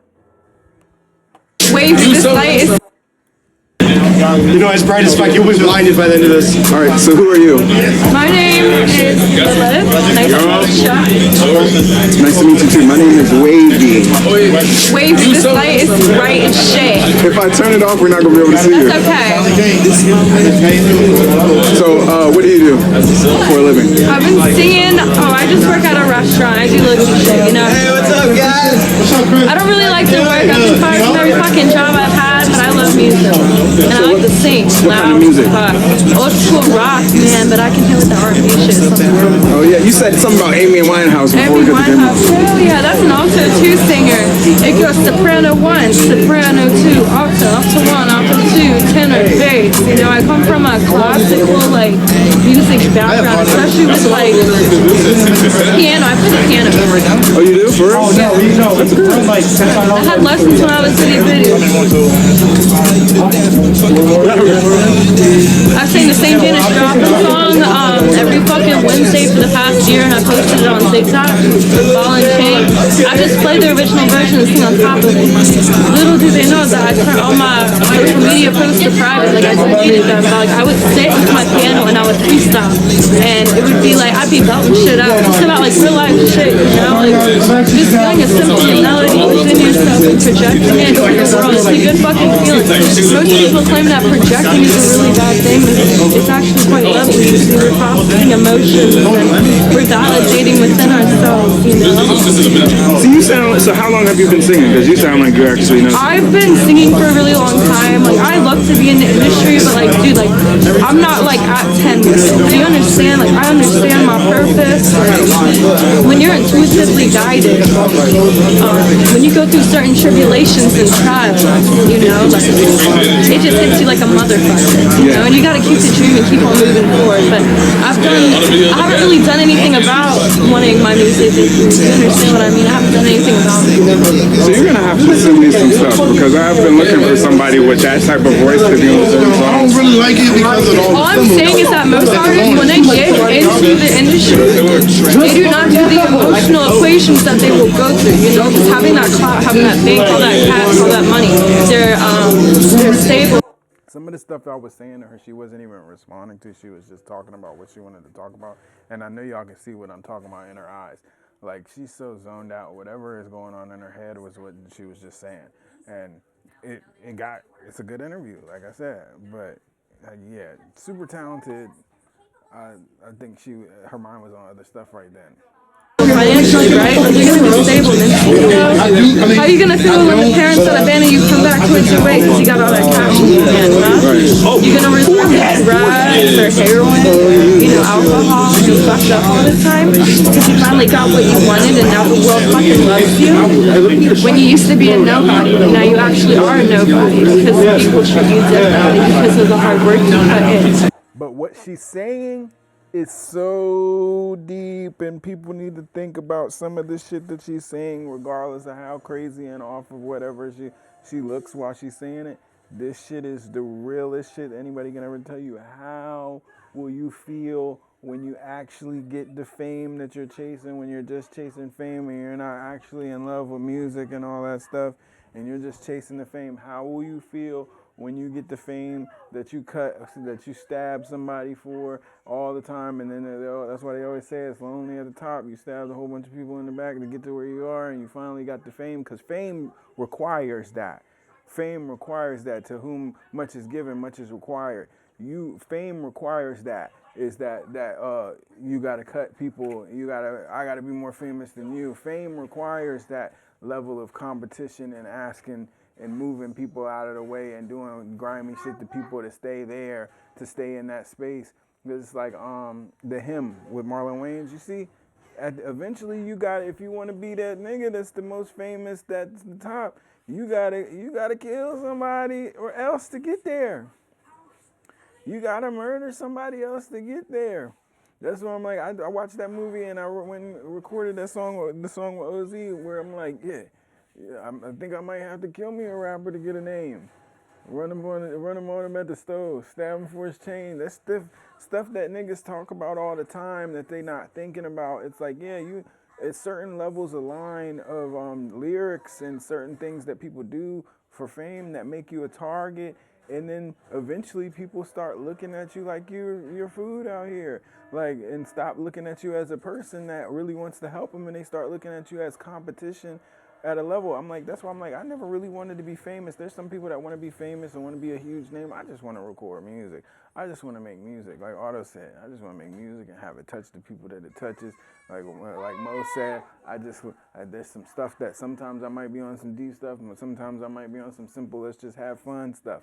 But at the end of the day, the fame is the least important thing to me because of everything she's saying. She's been there. You can tell there's a trauma behind what she's saying, where she's been there and she's seen some of the dirty shit that people do for fame and what you're willing to do and how much stuff you're willing to put up with to get famous or get your name out there, thinking that's something at the end of that somebody's going to come pat you on the back at the end of the day. And when really, like she said, ain't gonna pat you on the back when you win. It's gonna change.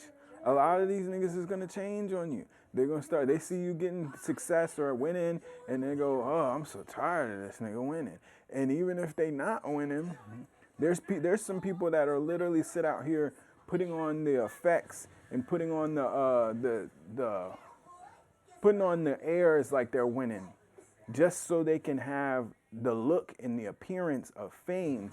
And it's like, if you're famous for the wrong reason, then is it really worth it? If you're famous for faking it, if you're famous for being a fuck nigga, if you're famous for being sorry, like for doing bad business, if you're famous for fucking people over, is it the same type of fame? They always say, all good publicity is all publicity is good publicity. That's when you're trying to be famous. If you're trying to be famous, that's like 48 Laws of Power always said. Yes, court attention at any cost, but it also gives you the application of it that says, hey, hold on, there's some types of attention that you have to delegate and you have to regulate, because those types of attention can destroy you, and you won't even see it destroying you till it's already happened.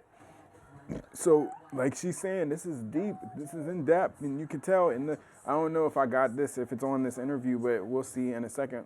But she tells a story that's really deep about this stuff and how she went through things. I'm not ready for that. That's why I haven't done anything. So what is your background? Like, what's your life's background? Because I got artists that are telling me that they were adopted. I got artists. I was adopted. Yes, I was adopted from Russia. I mean, from where? From Russia. From Russia? For real? Yeah, my name, it used to be Lithia. So you came over here with Homeboy? Came over here with what? Homeboy T. He told me the same story. Do you know him? I don't think I do, no. But it's a small town, you know. If I saw his face, I'd probably recognize him. So that's another guy that just performed a little while ago. He said the same story. Yeah, I'm straight up from Kostroma, Russia. My mom, she was an MMA fighter. She was 15 when she had me. Gave me up. She didn't have enough money. Her career was just starting off. Got adopted by this single lady down here in VA. She's a teacher. She abandoned me. I ended up going to LA when I was 19. Just to get myself in the scenery and know what it was about. Got roofied 3 months straight by the music manager hype man that came over. So you've been to LA? Were you out there like? I've been in Venice Beach. Like literally, we popped up to LA with black trash bags, and we were just like holding them as we got off the LAX airport. We dipped out from here like a couple of years ago, and we went straight to Ronald Reagan National Airport. Yeah, she laced me with heroin and roofied me the whole time. I healed by myself with that. She brought me maybe 4 just like letting it out. Some music, you know, it sounds angelic with the females. You know what I'm saying? Like they sound.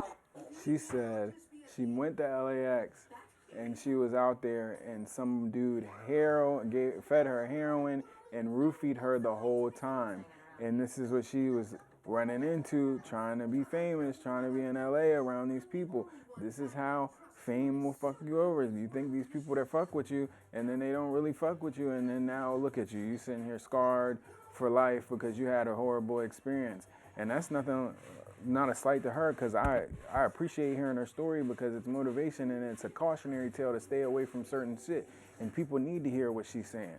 And they don't need to just discount what she's saying as if it's nothing. Absolutely beautiful. I could do that, but I smoke cigarettes, so, you know, my vocals are so fucked because I don't take care of it's an instrument, bro. Like I said, you can be angelic with your vocals and whatnot, right? But what if you put some vulnerability into it? If you make it sound edgy as shit, boy, your vocals cracking, like just deep, powerful shit, like that dark, feminine, divine energy, like you don't give a fuck, like you do what you want type shit. I'm an old soul, you know what I'm saying? Do you have any Instagram that you want to plug for this? Yeah, dude, yeah. So I'm actually going Radio Silent right now. You can look me up. I'm Lilith Rocks. Rocks spelled RXCKS. My TikTok on my healing journey from being traumatized by my hype man a couple years ago in LA. That's Rhinestone Fallen Angel. But I would freestyle with the bass and the piano. I've never actually written a song. That's the thing. And when I freestyle, I'm not talking about like spitting, like rapping, because like I mean I respect those people who do that kind of genre of music, and I fuck with it heavy, but I'm like old school soul music. Like I sound like an 80-year-old woman in church singing. It's like deep and low, you know what I'm saying? Like Proud Mary, Tina Turner, Jennifer Hudson, just like those really strong, deep vocals, and people would not expect it because of how tiny I am. It don't matter what the fuck you come from or what the fuck you look like. What you bring to the table is who you is, who you are. You know? It's controversial. Here's how I think of it. This is random, no context. I got ADHD. I do apologize, but you want to know something crazy? All those artists that flew up in the industry, right? They sacrificed their own freedom and whatnot. You know, personas. It's like everyone's gonna be in their fucking face, man. They don't prepare themselves. But like, just somebody like me, just sitting out here in the corner, it could be raining, they crying, they all alone. They got that song that they made in the studio, even though they got all the lights flashed on them. They're sacrificing their normal lives for people like me and you, just to enjoy it and have a sentimental moment, you know? Ain't that crazy? It is. It's deep, man. It's intense and it's emotional. Like, life is so beautiful and precious.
girl out the trenches.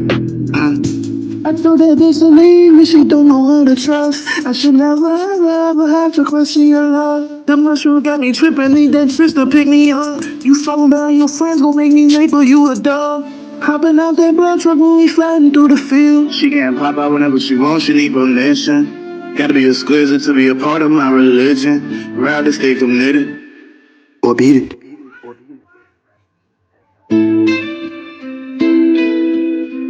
She a fancy bitch when I ride in double R. That mushroom show me who you is and who you are, but I go off and tell her beat it. I go off and tell her beat it. Beat it.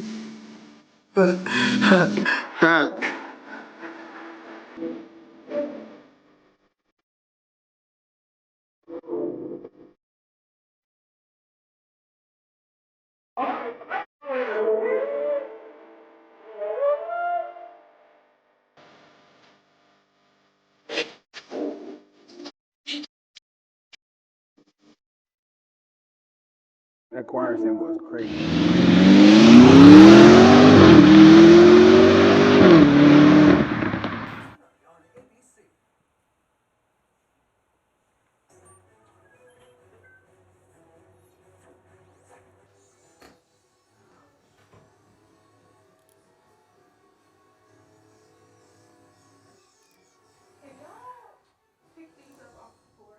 Hey, dude, if you get yours, get yours.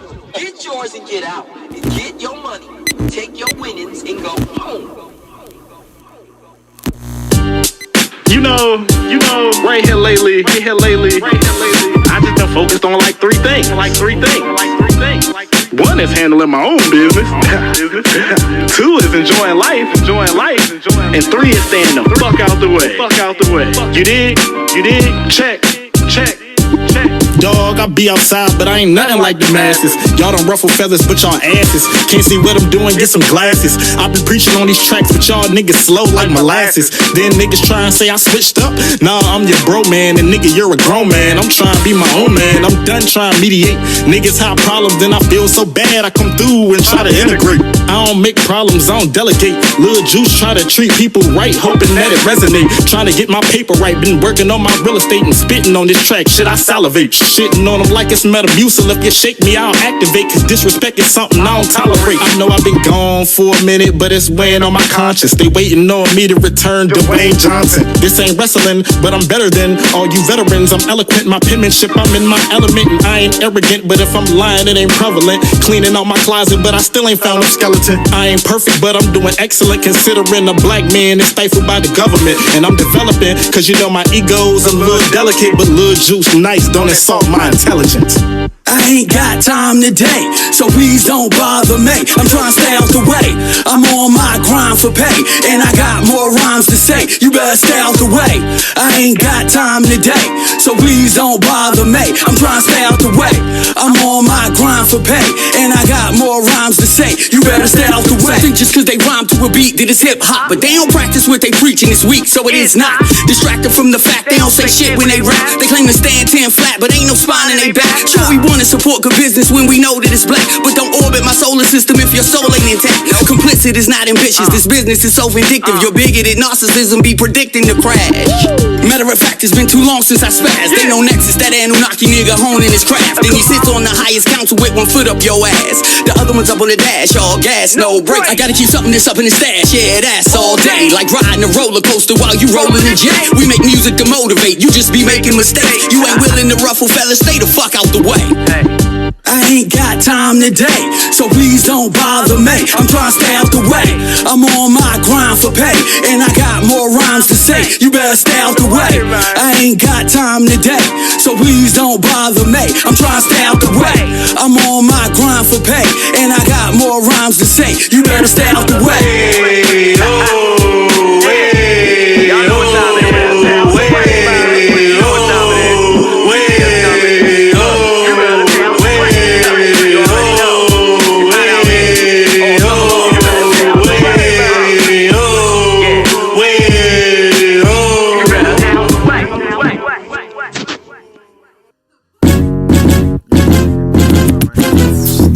nigga, I ain't trippin'. A shawty try to play me still, it's all gravy. I keep my composure, nigga, I ain't trippin'. Ain't worried about the beef, I ain't caught up in the streets, I'm good, it's all kosher, nigga, I ain't trippin'. A shawty try to play me still, it's all gravy. I keep my composure, nigga, I ain't trippin'. I ain't worried about the beef, I ain't caught up in the streets, I'm good. Niggas reckless shit, I'm not finna mess with. Juice calm and collected, and the people I step with. But I lack up, so don't be pressing me hard. Get your ass beat outside when we leaving the bar. You want beef, nigga, cancel it. You need anger management, I let God handle it. Or we can get it, candle it. I ain't trippin', we can talk it out like an analyst, so we can shoot the fade. I ain't firearm brandishing, but niggas be provoking me. They disrespect you openly. I let you get me angry, then you gain control over me. And homie, we ain't with that. Nigga, you can skip that. My freedom, I can't risk that. That'll get you bitch slapped. It's like when I get quiet, niggas wanna go and chit chat. Then you beat their ass and niggas wanna get their get back. I'm trying to stay positive and niggas can't spoil it. So when it comes to beef, I don't run cause I avoid it. You better ask about me, nigga. I ain't trippin'. A shawty try to play me still, it's all gravy. I keep my composure, nigga. I ain't trippin'. Ain't worried about the beef, I ain't caught up in the streets, I'm good. It's all kosher, nigga. I ain't trippin'. A shawty try to play me still, it's all gravy. I keep my composure, nigga. I ain't trippin'. Ain't worried about the beef, I ain't caught up in the streets, I'm good. Now she gon' get that pussy to a broke nigga. Then gon' say she don't really fuck with the broke niggas. Niggas say they want some work, then they call out. The other niggas saying with the work, they just ball how. Bitches play the game too. She gon' hop around the subject like a kangaroo. Wet, like a fucking poop. I had to sit these hoes down and tell them niggas fool. Look, shawty fat, bustin' out the dinner. Shawty want a big dog at the kenner. I love some real niggas to the finna. Born sinner, I'm giving you the dinner. Shawty black, fell on the top. I'm to blame even if I was honest. Not a thing, what's the deal, what's the option? Take some pain, let me fill up your body. First things first, watch me work out. What now might seem like some hate, started with a smile. Smiling in my face and dogging me out. Make sure you tell them about that help when you calling me out. I go camouflage, chameleon, cause these niggas just snakes, reptilian. And I ain't tripping unless it's about the dough, baby. Towards 9 and I'm out the dough, baby. Yeah, just gonna fuck them up this year. Don't even know it yet.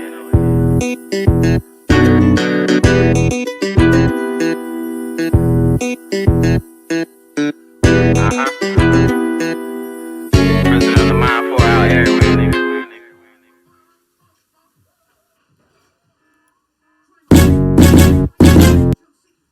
Hey, dude, if you get yours, get yours. Get yours and get out. Get your money, take your winnings, and go home. Juice. Juice. Juice. Juice. Juice. Juice. Juice. Okay, I talk to God like my journal. Hey, life just like jumping through hurdles. Hey, I know my life is eternal. Hey, just me and God, that's my circle. Hey, I talk to God like my journal. Hey, life just like jumping through hurdles. Hey, I know my life is eternal. Hey, just me and God, that's my circle. If you know Juice, know I love God. No missed calls on this call log. Living on this earth got a short time. But when I talk to God, we ain't online. He saved me, now I'm baptized. But I go and do it wrong, so I'm chastised. So if you see me sinning, don't judge guys, cause everybody's saying some just tell lies. Lil' Juice like to keep it 100 and God paid the price for me, so I think something of it. Start to talk about God and these people get touchy, don't wanna hear about God, so you changing the subject. I ain't stopped sinning, I just cut down. Still got the swag of a G, but it's love now. What now? Some songs will talk about God now. Free my boy J-Rock locked in the dog pound. I talk to God like my journal. Hey, life just like jumping through hurdles. Hey, I know my life is eternal. Hey, just me and God, that's my circle. Hey, I talk to God like my journal. Okay, life just like jumping through hurdles. Hey, I know my life is eternal. Hey, just me and God, that's my circle.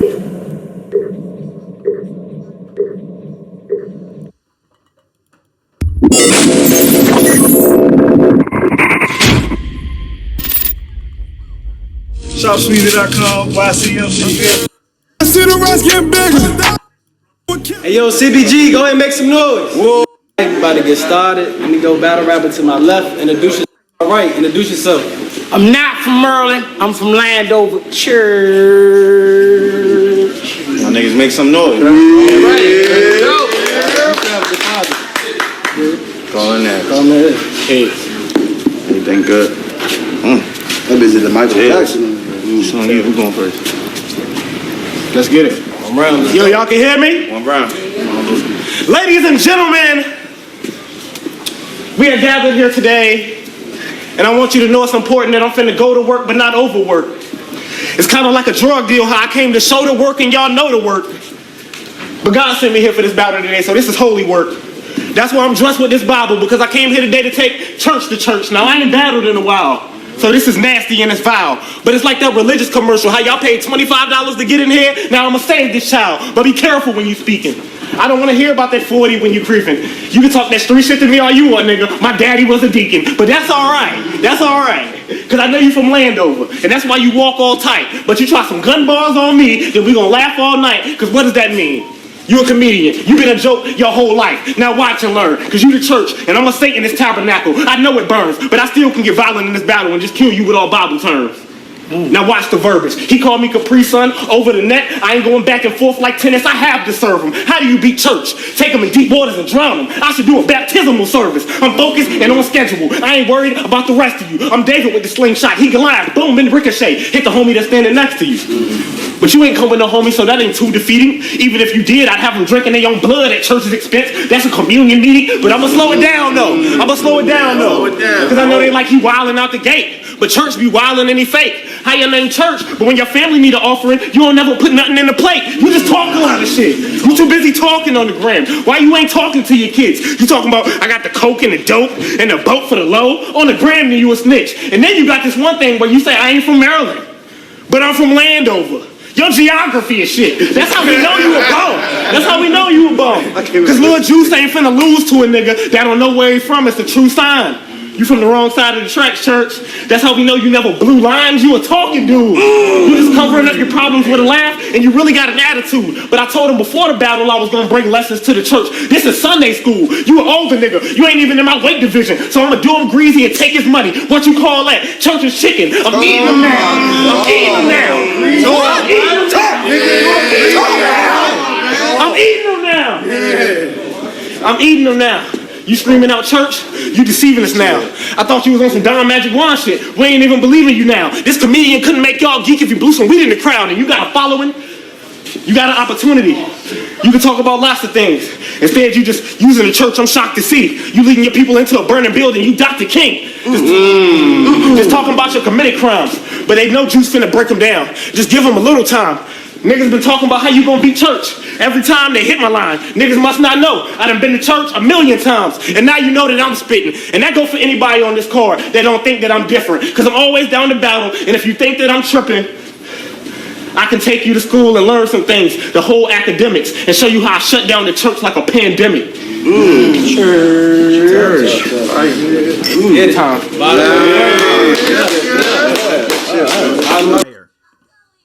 Fire. Juice. Juice.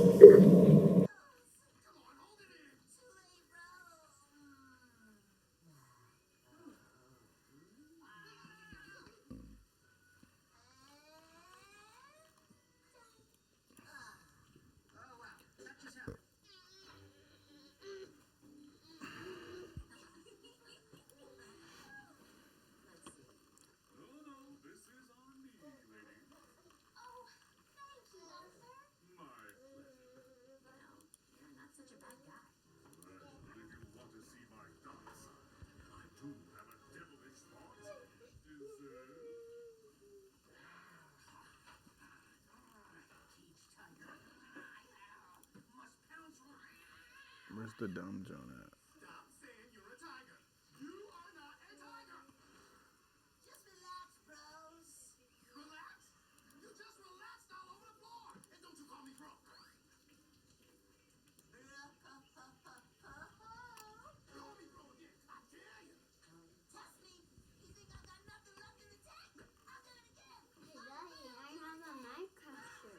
Okay.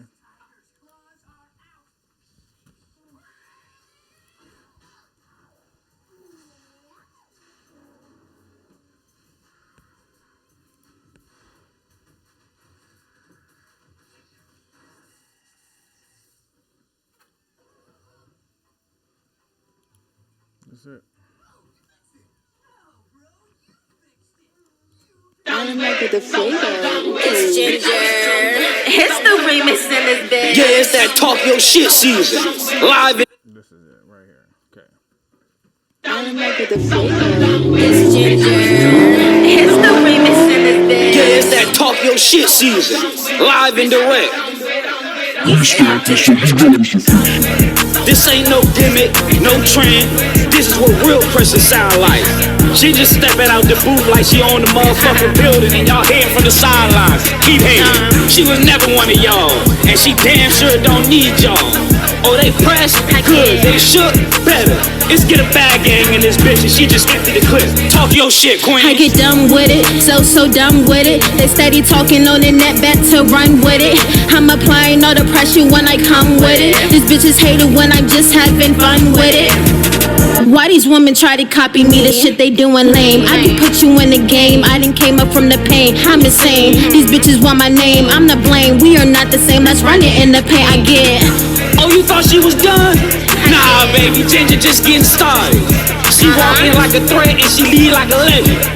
They whisper her name, but they can't say it with their chest. Pretty face, savage heart, and the hustle unmatched. She got these bitches nervous and these dudes obsessed. And just in case y'all forgot, we co-signed it, Bitch, I get dumb with it, so dumb with it. I run a marathon with it, bitch, I'm long with it. Ain't no capping what I rapping, bitch, I'm all in it. So please don't send no shots at Rich unless you bartend that nigga. I'm a big dog, I do big dog shit. I don't try little cars, I do big boy whips. I ain't worrying about your bars, cause your shit not lit. Bread up, brick and mortar, build it brick by brick, huh? Yeah. Hey bitch, I married to the money, bitch, I tongue kiss it. Fuck that, call the connection out this bitch. Say she a bad bitch, but the bombs in it. Look, what? Fuego Studios out this motherfucker producing the fire. Hey, and I get, Tony 7. I get dumb with it, stacking up this paper, nigga. I'm just having fun with it. I know about the money and the haters that's gon' come with it. AK on the remix said they want it, so I jumped in it. I can't run with none you niggas unless all your guns tinted. Pulled up, tripped out, haters looking stuck. Counting bands, money, stacking talk just like a book. Niggas mad, bitches fans, they just stop and look. Killed the beat and now my wifey bout to hit the hook. Tell these hoes to stop it. You already know it's Ginger in this bitch. Bye.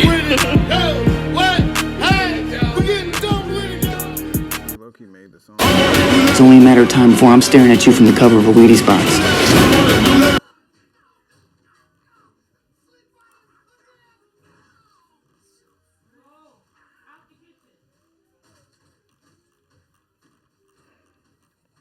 That nigga was talking shit on there too, though. That intro was tough. That's a nigga that I would like, that I could get an intro from. I'd be like, yo, throw the intro in here real quick.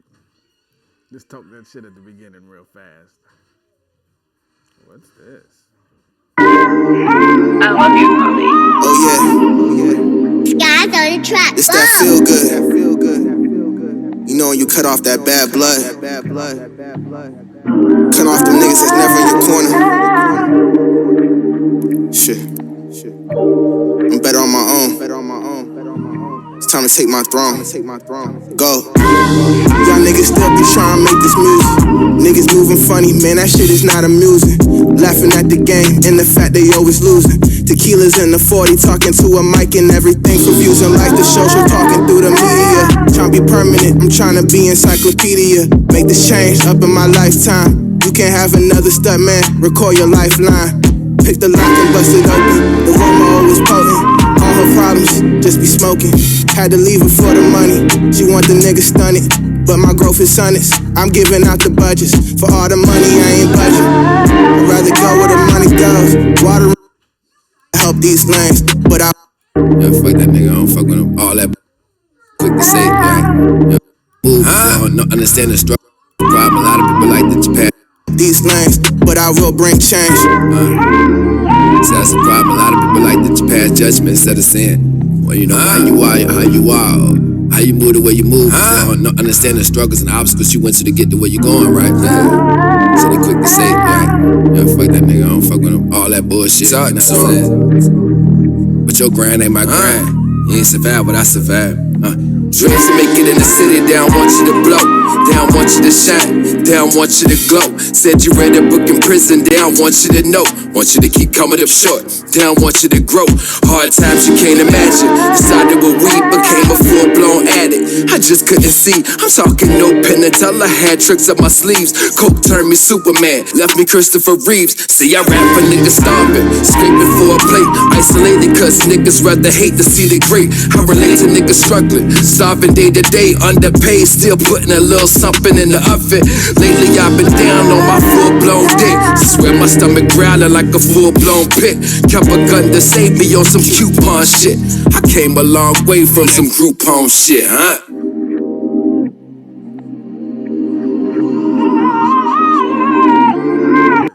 That song should have started when Rich started talking. Like, the beginning lost me.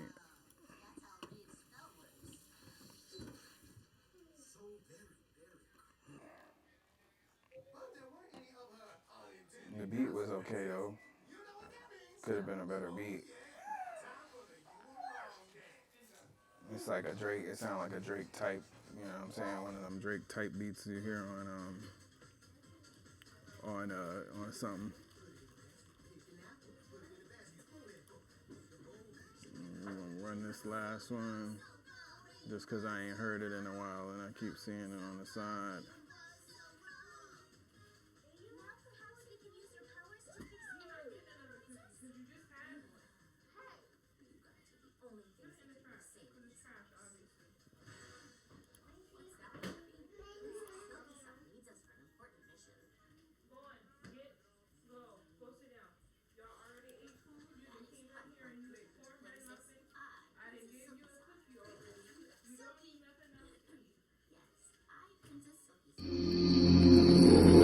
They say they do that. But do they really do it?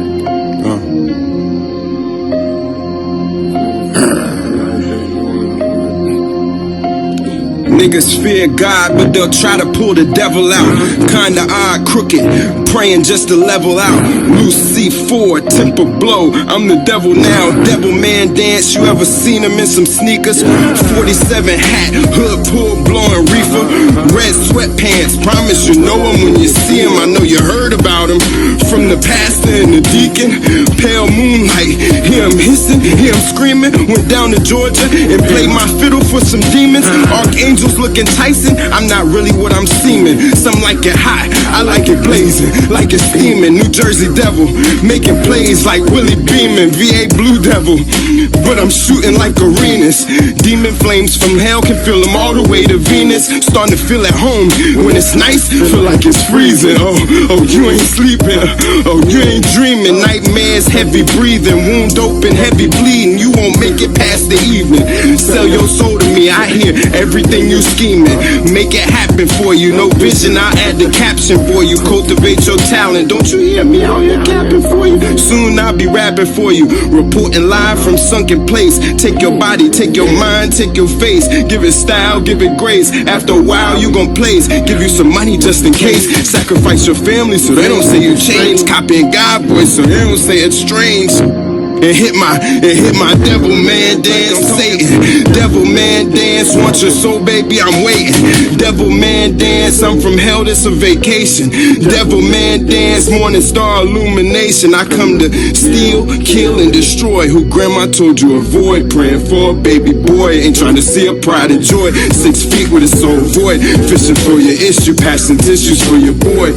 At the wake, stay awake, niggas trying to take your place. Choppers on them, eat his face. You would think you on a plate, you gon' find them ice late, like a 2-hour delay. Rearranging organs, they ain't like the feng shui. Judgment Day, we gon' rapture everybody today with something that'll make Diddy bop and probably murder Mace. Rob him like whoa, I heard he got it for the low. Won't catch me coming for the trees where they blow, where they cut his mans up like a pizza where they dough. Best thing kicking, where it's at, we in the dough. Them accuser to medullas, my shooters an issue 4. I don't want one to do with a little homie, come get your hoe. I heard too many people been out here all up in the throat. Don't deserve the devil dick or sell a soul to get some more. Don't she know the trick is just the outlet for a hoe? Trick or treat, bitch, you know we out here at your door. to hit my devil man dance. Talking about me like I'm Satan. Devil man dance, bunch of soul, baby, I'm waiting. Devil man dance, I'm from hell, this a vacation. Devil man dance, morning star illumination.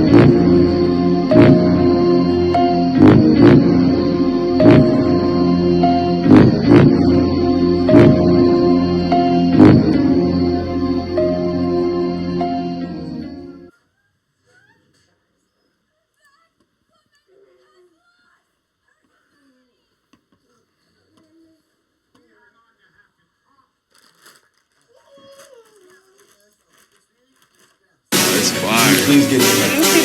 All I need is the beat. I can say anything on a song and it's still gonna slap. You could be vaping formaldehyde, which is used in taxidermy. Oh dear. What? Formaldehyde. I've learned through the years that life can be painless. People with nothing to gain, but we struggle and strain. We just trying to make $1 out of pennies and change. So let me know if you've been feeling the same, man. Cause I know some people got a lot of hurt in their heart. Got some people dropping their guard and pulling their card. No matter what you do, they always got a smart remark. If you ain't strong, it'll tear you apart. I mean, I ain't got a car. How your Lexus feel? Bro was in the hospital. How you think that make Nexus feel? Catch a case and y'all rappers a squeal. These are real grown man problems, nigga. Why you up in my grill, man? I don't care about the niggas you shot. I don't care about you shopping. I don't care about that shit that you bought. I'd rather hear about you helping the broke nigga on the corner. He a military vet and got surgery in the morning. I want a good kid, nigga. I'm just being honest. They watch what come out my mouth like an orthodontist. There's people to potentially change. My man Mo trying to move God-like and stay mentally sane. And I've been talking to Zane. He know that I got a full clip of rounds for Tennessee, but he know I be on bullshit. My niggas in the game and y'all foul a lot. But life is pain, motherfucker, so I smile a lot. I've learned through the years that life can be painless. People with nothing to gain, but we struggle and strain. We just trying to make $1 out of pennies and change. So let me know if you've been feeling the same, man. Cause I know some people got a lot of hurt in their heart. Got some people dropping their guard and pulling their card. No matter what you do, they always got a smart remark. If you ain't strong, it'll tear you apart. I can't take it, the aggravation. Try and make it in this nation, an altercation. The trials and tribulations, the carnage in my life, been shaking my foundation. My uncle had a stroke, should've seen my family's faces. Jabbar got 50 and Richard in the grave. And I grew up with these people, wish they would've gotten saved. I be thinking about Bo, man, I wish he would've stayed. He gave up and had bills that I wish I could've paid. Still niggas in the streets that I really wanna fade. And my grandmother died, shit I wish I could've changed. And I still got mistakes that I wish I never made. Like that time I got expelled when I was in 11th grade. And that's why I be smiling too. The ones you talking to, but never know what life taking them through. But Lil Juice keep it real and y'all clown a lot. But life is pain, motherfucker, so I smile a lot. I've learned through the years that life can be painless. People with nothing to gain, but we struggle and strain. We just trying to make $1 out of pennies and change. So let me know if you've been feeling the same, man. Cause I know some people got a lot of hurt in their heart. Got some people dropping their guard and pulling their card. No matter what you do, they always got a smart remark. If you ain't strong, it'll tear you apart.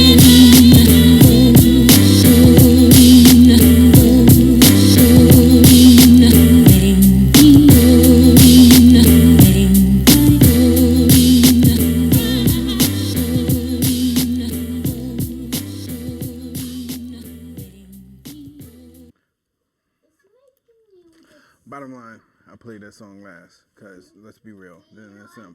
And I'm gonna cut this cause I'm going on 2 hours, and I know niggas ain't gonna, unless they really care about this, they not gonna watch all 2 hours of this. But like I said, this the one to clip up. Y'all want to gossip? This the one to clip up. This the one to clip up. This is the one to clip up. If you want to gossip about something, this is the one to clip up. Clip it up. Send it around. Clip it up. See what we talking about, because it's real. Like niggas don't know what niggas are going through, but they'll sit and talk about niggas all day. And then when shit comes around, and now it's like, oh, why everybody got a problem with me? Because we heard that shit you said, my nigga. We heard that shit you said. Niggas just was quiet. Just because niggas don't say nothing. I think that's one thing I had to run into when I was like 25. I had to realize that there's a lot of people that just, because you say something, because you don't say something about what you see, they think you didn't see it. Like they think you didn't see it at all, my nigga. No, I saw it. I just pretended like I didn't see it because I had other shit going on that mattered more. It's like, we see it. We see what you're doing. We've seen it. We watched it. We watched it from far away. We watched it from close up. When you thought you was getting away with something, doing something sneaky, we saw it. We heard it. Everything comes to light eventually. That's the thing about it. Like, nigga, just be you. Let's just all be us, man. Because shit would be boring if everybody was the same type of person. You know what I'm saying? But that doesn't mean go out here and be a fuck nigga. Like, fuck niggas are not ever exciting. It was, like I said, there's people in the Bible that people praise as heroes that were fuck niggas. There's a lot of Bible stories that are about fuck niggas, my nigga. There's a lot of Bible stories about fuck niggas, and people take them like, oh, this man was a hero, and if I'm like him, then God will forgive me. No, God, if forgiveness for betrayal was not a thing that was a thing that could be forgiven, the devil would still be in heaven with God. If betrayal could be forgiven completely, wholly, and fully, the devil would still be in heaven with God. But that's what it is. If you really pay attention, the devil is not one of them people that they always act like he's condemned to whatever. He is condemned to whatever outside of to be in hell and being outside of paradise because he wasn't with the plan. He wasn't with what God wanted, and he betrayed him because he wanted what he had. That's the problem. It's like, nigga, I don't want nothing that nobody else has, bro. I got my own problems. I'm already having a time in life trying to take care of what I got and what God blessed me with already. I don't want nothing nobody else has. I don't want nobody. I'm not trying to stop nobody from getting nothing that they getting. I'm not gonna go around and lie on people to make sure that they not getting to where they getting, to make sure that they don't pass me up. And it's like, nigga, pass me up.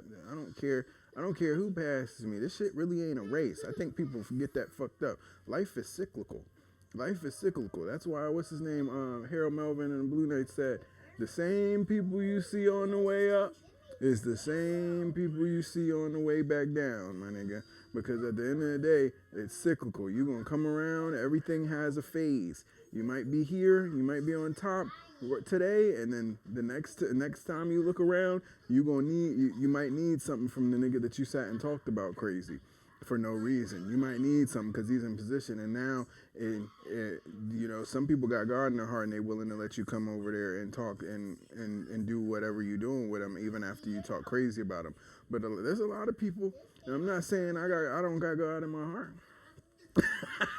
I'm not saying I don't got God in my heart, but there's a lot of people that'll say after you did all that weird shit, just stay away from me, back up, stay 10 feet. Don't come back and ask me for nothing after you said you didn't.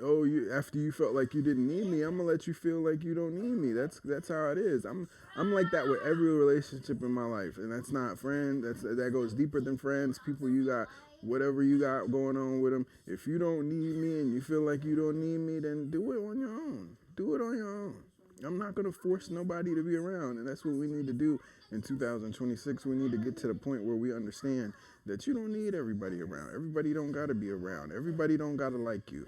Everybody don't need to be in your circumference, and everybody don't have to love you for that. And everybody shouldn't have to kiss your ass. That's a mental illness in itself. To feel like everybody got to kiss your ass for them to sit around you. That means you like being around yes men. I don't like being around yes men. I don't like being around yes men. I'm going to be straight up. The people that I choose to put around me are the people that challenge me. That's why I'm with the girl that I'm with now, because she challenges me mentally. She challenged me mentally in the earlier stages of a relationship, and a weak person would have ran away and got scared or felt like it was some type of thing that they should be insecure about. No, you challenge me. You need to find people that challenge you mentally and ask you why you did certain stuff and try to make you better and not just allow you to stay stagnant without accountability forever. That's not, those people don't love you. They are getting something from you. It's like I said at the beginning of this.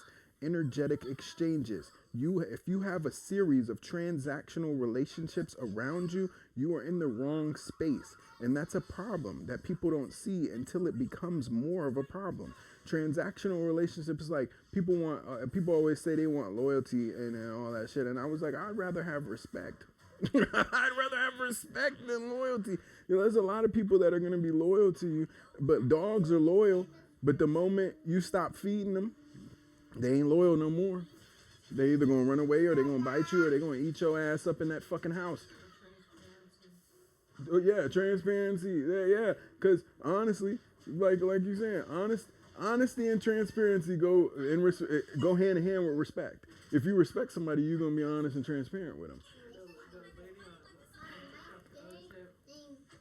Honesty and transparency are two different things. Because if you ask me a question about something, then I can be honest with you and give me the honest answer. But if you're transparent with the person, you're going to say the information before they even have to ask. Yeah. So they know that you have this solid trust. Mm-hmm. You got to let people know that this is a problem. You don't even have to ask if you got a problem with me because you know why. I know I have a problem with you. You know why I have a problem. You know, you already know. This isn't something that we walking around mugging each other about outside and all that stuff. That's like, respect me enough as a person. And if you don't have respect for me, and you don't have, if you don't have respect, shut up. If you don't have enough respect to be transparent and honest with people that you're around, and you don't have the maturity to take that respect, transparency, and honesty from other people, then just leave people the fuck alone, man. This is the problem. A lot of people be surrounded by so many people that they never actually get to know themselves and the things that they're doing with themselves. It's like all that work that you should be doing could be in isolation, but you're too busy running from isolation because you're scared of your own thoughts. You're scared to be left alone with your own thoughts and yourself because you don't like yourself. When you don't like yourself, you run from things. You run from everything that gets hard. You run from everything that's a little challenging. And then you try, that's the people that be on social media. That's why I'm like, whatever, I'm like, I used to be that nigga at one point when I was really going through it, the pep talk nigga. You know what I'm saying? Everybody knows the pep talk nigga that I'm talking about. The nigga that gets on social media every day to pep talk themselves up. And they act like it's for other people, but it's not for other people. It's for you. It's for you to motivate yourself to do what you're supposed to do anyway. Why are we clapping for niggas getting money? Everybody's getting money. Why are we clapping for niggas taking care of their kids? You doing that. Why are we clapping for people being good human beings? You're supposed to do that. But the problem is when we don't turn around and hold people accountable for not doing these things. When we hold people accountable for fucking people over and acting like they don't have to be human beings to other human beings. That's a problem. And I don't even like saying human being because nigga, we all souls. This is just the container. All the stuff you put on it and all that other stuff and all the stuff you do with your life really don't matter. Is your soul clean? Is your soul clean? I don't care if your clothes are clean. Is your soul clean? I don't care if you got jewelry on. Is your soul clean? I don't care if you shoot niggas. Is your soul clean? I don't care who you talk to, who you sleeping with. Is your soul clean? Where's the point where we get to realizing that all this material shit really doesn't matter because you can't take it with you when you go. You came in here by yourself and you're gonna leave by yourself. And if religion dictates what happens, then you gonna run into some people. And this is what I'm saying is you same niggas gonna get into heaven or go to hell and have the same problems with these niggas. These same problems with these niggas after you die. I don't give a fuck that much, my nigga. I really don't. I have too much going on to care. This is one of my people. I think people really it's a step above where it's like certain people be like, oh, I think that's what sours some relationships, and especially in this day and age, it's social media, where people are like, oh, he's not. I haven't heard from him in a while, and like they were saying on that podcast, the girl podcast that you put me on. They're like, oh yeah, you get caught up in watching people on social media and seeing what they're posting regularly, and you're not talking, but you see in everything they're posting. So you're like, oh man, why are we not talking? Well, I want to hear about this one myself. Why ain't I talking? And you're watching, and you start, and then this is where the avarice and the jealousy comes in. Now you want something that somebody else has, and it's like, or you want to do what somebody else does, and you don't want to feel like you're being outworked or outpaced, and it's really just your perception of what you're seeing on social media, because you're not talking to that person to know what they're going through. You just think you know what they're going through because you parasocial online. You just parasocial online, think you know what they're going through, so you never pick up the phone and call the nigga. You never pick up the phone and call her and see how she's doing. You never do all of that stuff, the work that goes into being in a real relationship with somebody, and that's take the sexual aspect out of it. Just a relationship, just a friendship, just a family. How's it going? Is this da-da-da-da? And then you start comparing. It's like, that's what I'm saying. People compare too much. Like I said, if everyone had the same life, my mom says this all the time. If everybody had the same life, we would all be cookie cutter. Everybody would be a Christmas cookie walking around this motherfucker, and there wouldn't be no changes. If everybody was a snowman, it wouldn't it wouldn't be exciting when you're looking at the cookies when you're cutting them for Christmas. If everybody was a star, everybody was this, everybody's that. Everybody has their role, and everybody does what they do, and everybody is who they are. Be who you are, and don't worry about comparing and being comparative to somebody else. And then you want to, and half of it is the problem is half of these people that are on social media are really just on social media to be performative. And after a while, you think that's realistic. Like, no, you are looking at a WWE wrestler. You know that shit is fake, but you don't know how to discern what's real. You thinking this motherfucker is getting by the whole time. This is stuff that they got that somebody else gave them. It's like there's some of these artists that we look at that are signed to 4 fucking deals. 4 deals. All of the stuff that they got is given to them by a label. They're not spending that money. They don't ever see no money. Everything just comes. Everything pop up at the crib. They get free clothes from brands just for wearing them. They don't ever have to go shopping. So you thinking, oh yeah, I need to go buy this because this person got it and that person got it. That's the other downfall of this is social media being part of this grand scheme to sell us everything. It's like and I fall victim to it, but I fall victim to it with food. Like I said, Coyle Ray, she posted the goddamn them cherries that Angel got the other day. I'm like, oh, them cherries, I gotta get these cherries that taste like vintage cola, the Ollie Pop cherries. I need to try them hoes. I ain't seen them because I was already eating the grapes. That shit, that's where I fall victim to it with food. I'm not falling victim to it with the Louis and the Gucci and the Prada and all that bullshit. I don't need it. I don't need it. Why are we trying to dress brands? And especially when half of these niggas that are on half these motherfuckers that are on the joke ain't buying that. They not buying it. They not spending their money on it.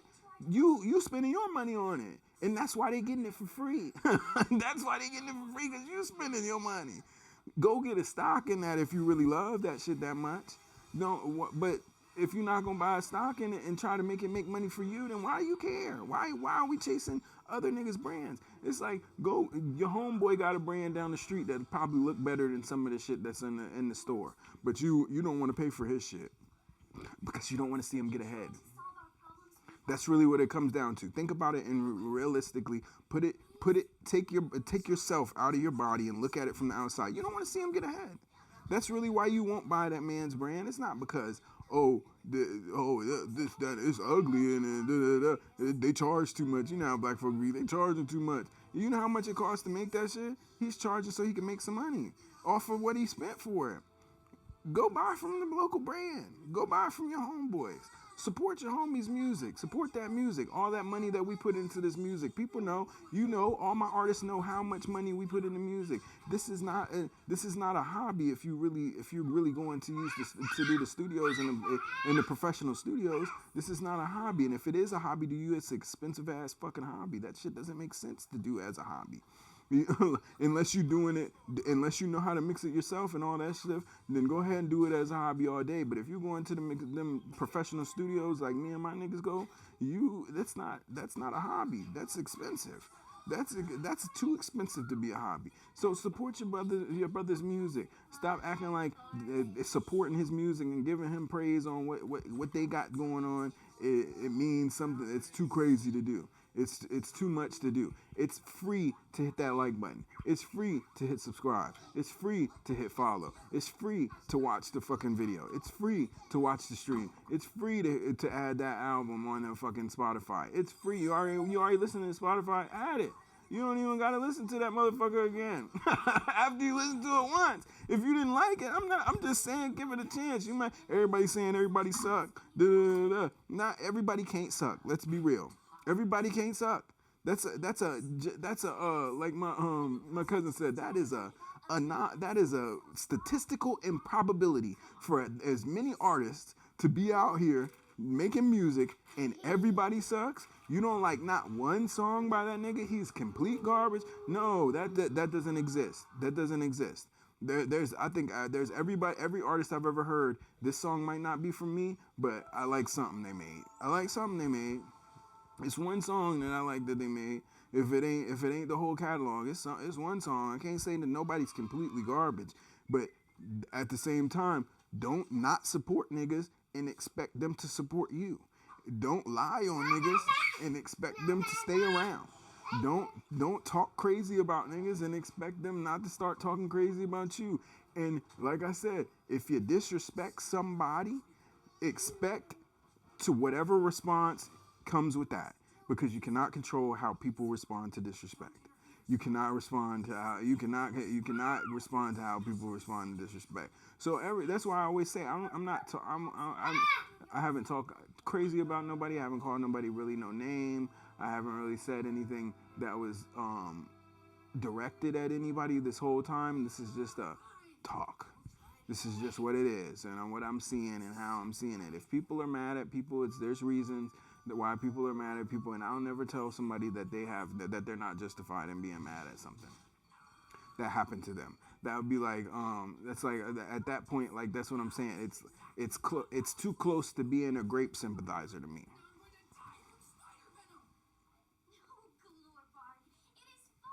Where somebody gets sexually assaulted and then you're telling the victim, "Oh, how dare you? Are you sure they really did that to you? Are they sure? Are they sure that they did that to you? Are you sure? Are you sure you didn't just take it the wrong way? Oh, they're probably just trying to get some money. He probably just didn't want her, and then she started doing all this stuff. I can't do that. I can't come out defending grape artists. I can't do that. I'm not a grape nigga. I don't even eat grapes. I can't defend that shit. I'm not in it. I'm not with the grapes. I can't do that where it's like I'm defending somebody who I know visibly is wrong, and I'm just like, and I'm telling you, oh yeah, I know he's wrong, but just chill.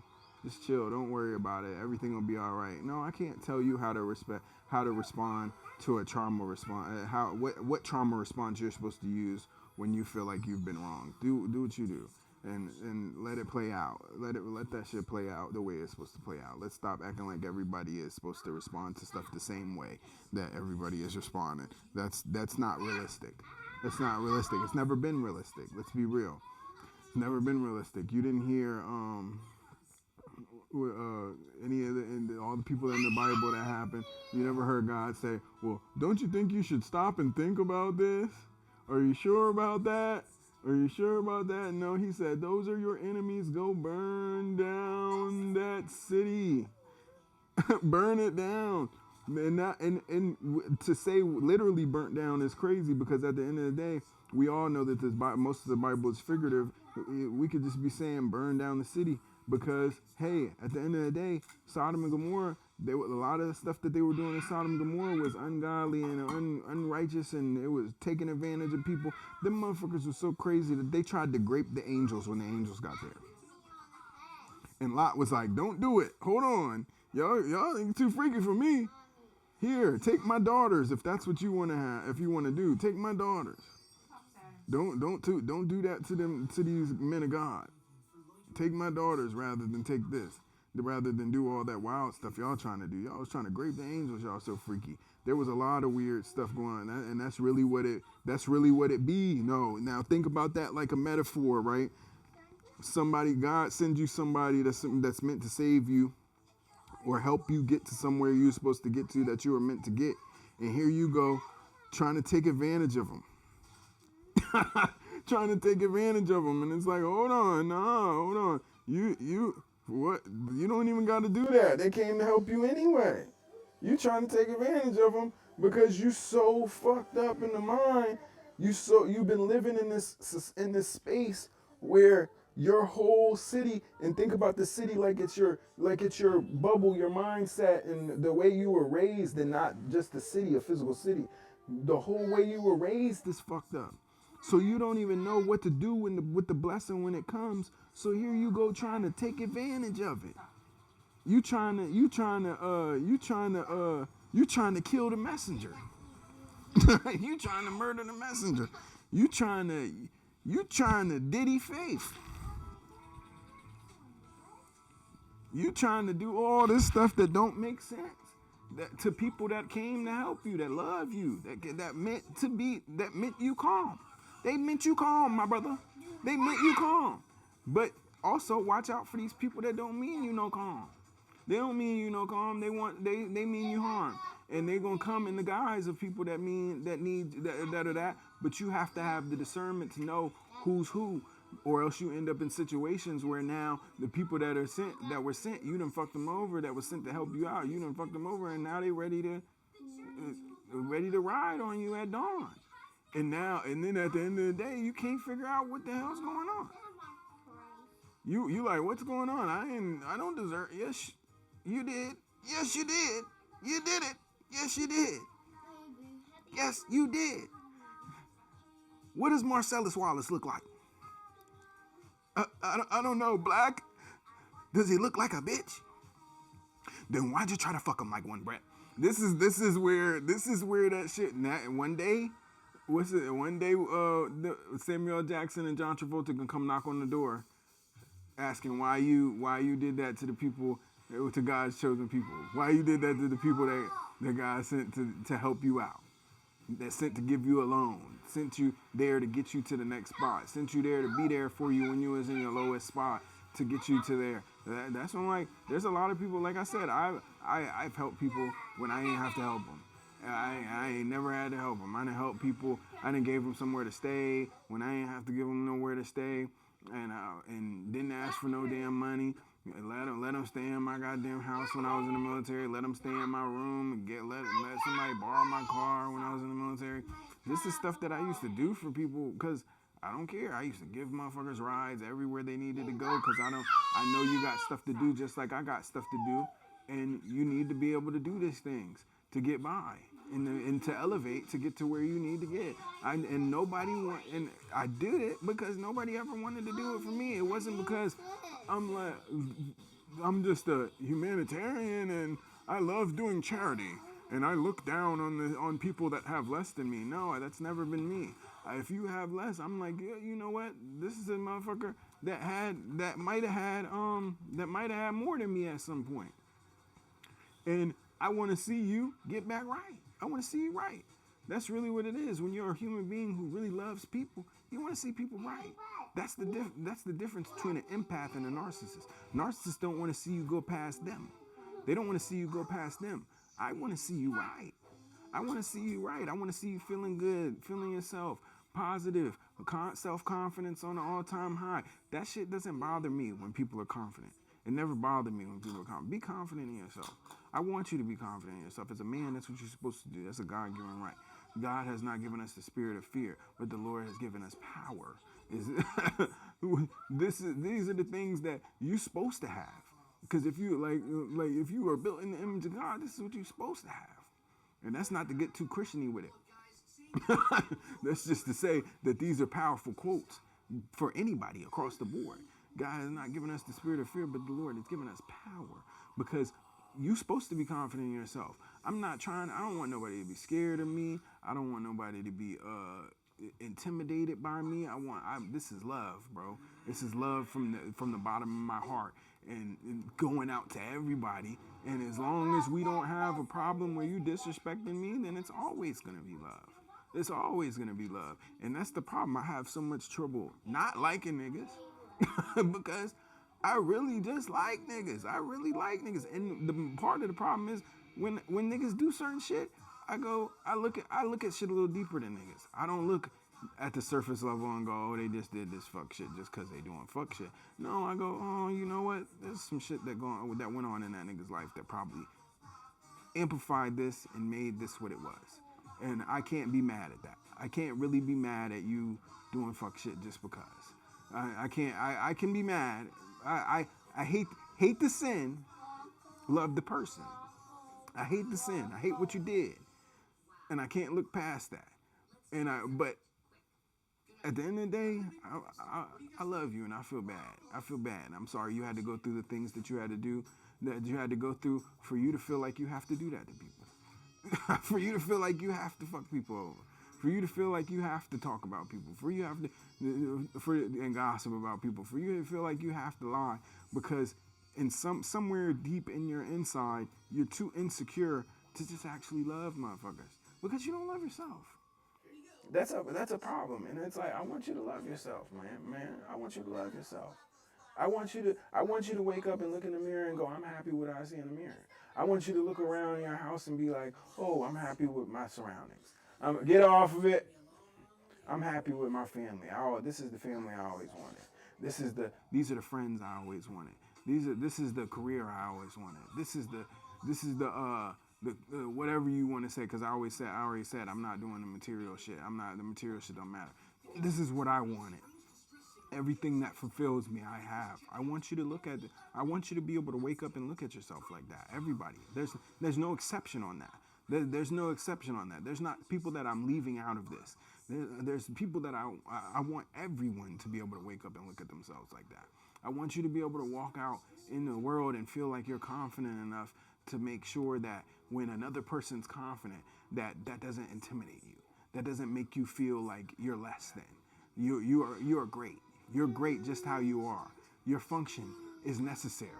What you do is something that's needed on this planet, and not just that, oh, I'm useless, or because I don't feel like I'm worth anything, and people didn't. That comes from that's developmental trauma. It's like somebody somewhere down the line, someone, whether it be your parents, grandparents, friends, a young friend, a girl, made you feel like you wasn't worth what you thought you was worth, because they tossed you away, or they didn't pay you enough attention.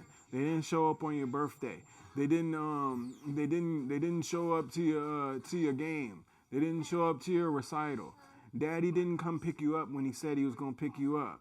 And it's been 6 weeks and he never came.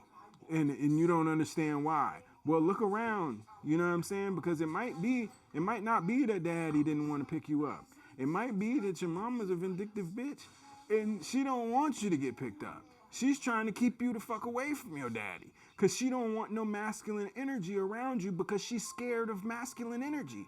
She doesn't like masculine energy, and she's trying to keep you, and she's trying to feminize you and keep you in the house so you do the things that she wants you to do, so she can feel like she's an independent woman raising a man, but she's really raising a little girl. Niggas don't hold their daughter accountable. That's real shit. Niggas don't hold their daughter accountable, but every man I've ever been around that I grew up with held me accountable as a man. Every man, my father, my grandfather, both of them, my uncles, even the uncles that was just married into the family, great men that held me accountable and helped me get to become the man that I am. My older cousins, all of the people that was around me, the men that I had in my life, the mentors that I had in the military, the mentors that I had in spaces. It's like these people made me who I am. They didn't try to feminize me. They pushed me to be a man and be masculine and be comfortable in that masculine energy and hold myself accountable and hold other people accountable. Women are if niggas is letting you go like that, they are not respecting you as a man. If people don't hold you accountable, they don't respect you as a man. People do that to their daughters, to their girlfriend, and all that stuff, and that's still wrong to me. Let's be real. That's still the wrong way to look at it. But let's talk. We talking about culture. That's daddy's little girl can't do no wrong. Daddy's little girl can't do no wrong. That's the culture. We start that early. Don't hit girls, even if they hit you. They can hit you all they want. Don't hit them. Don't hit girls, even if they hit you. Let girls talk to you crazy and don't say nothing to them, because why are you talking to a girl like that? Anytime you hit them with any type of masculine energy, they get crazy and they start going inside their shell, and then they start looking for victims. And you know what a girl does when she feels like a victim? She start running around telling everybody what happened, trying to get people behind her, so they can get them. So they can get who said something about it. That's really what it comes down to. Some of this stuff is developmental, folks. Some of this stuff is environmental, folks. And I'm not talking about Captain Planet. Some of this stuff is environmental, folks. It starts on a low level, and everything starts to happen. We cannot feminize our boys out here and expect them to move like men and act like they're men while we're not holding them accountable. We cannot consider these boys that are being feminized men when they are not being held accountable. And then now that they're grown adults, because this is what I'm saying, there's a difference between a male and a man. Isn't that what the transgender folks say? Is a difference between a male and a man. You can be male presenting and not be a man. This is what they say, right? Am I wrong? Am I going too far with this? Am I taking this the wrong way? You can be a male and not be a man. A man is about works. A man is about what you do. A man's about what you wake up and do, providing, doing all the stuff that we looked at the old heads like they was lame for killing themselves doing. But you're supposed to do it. Do it. Get up and do it. The only reason we was looking at them old niggas because they was lame is because they was picking lame ass women to do it for. Lame ass folks that didn't appreciate it. The women that didn't appreciate what they was doing, and they just was like, you know what, I'd rather be independent doing what I'm doing. And then these same independent women is raising these independent girly girl boys.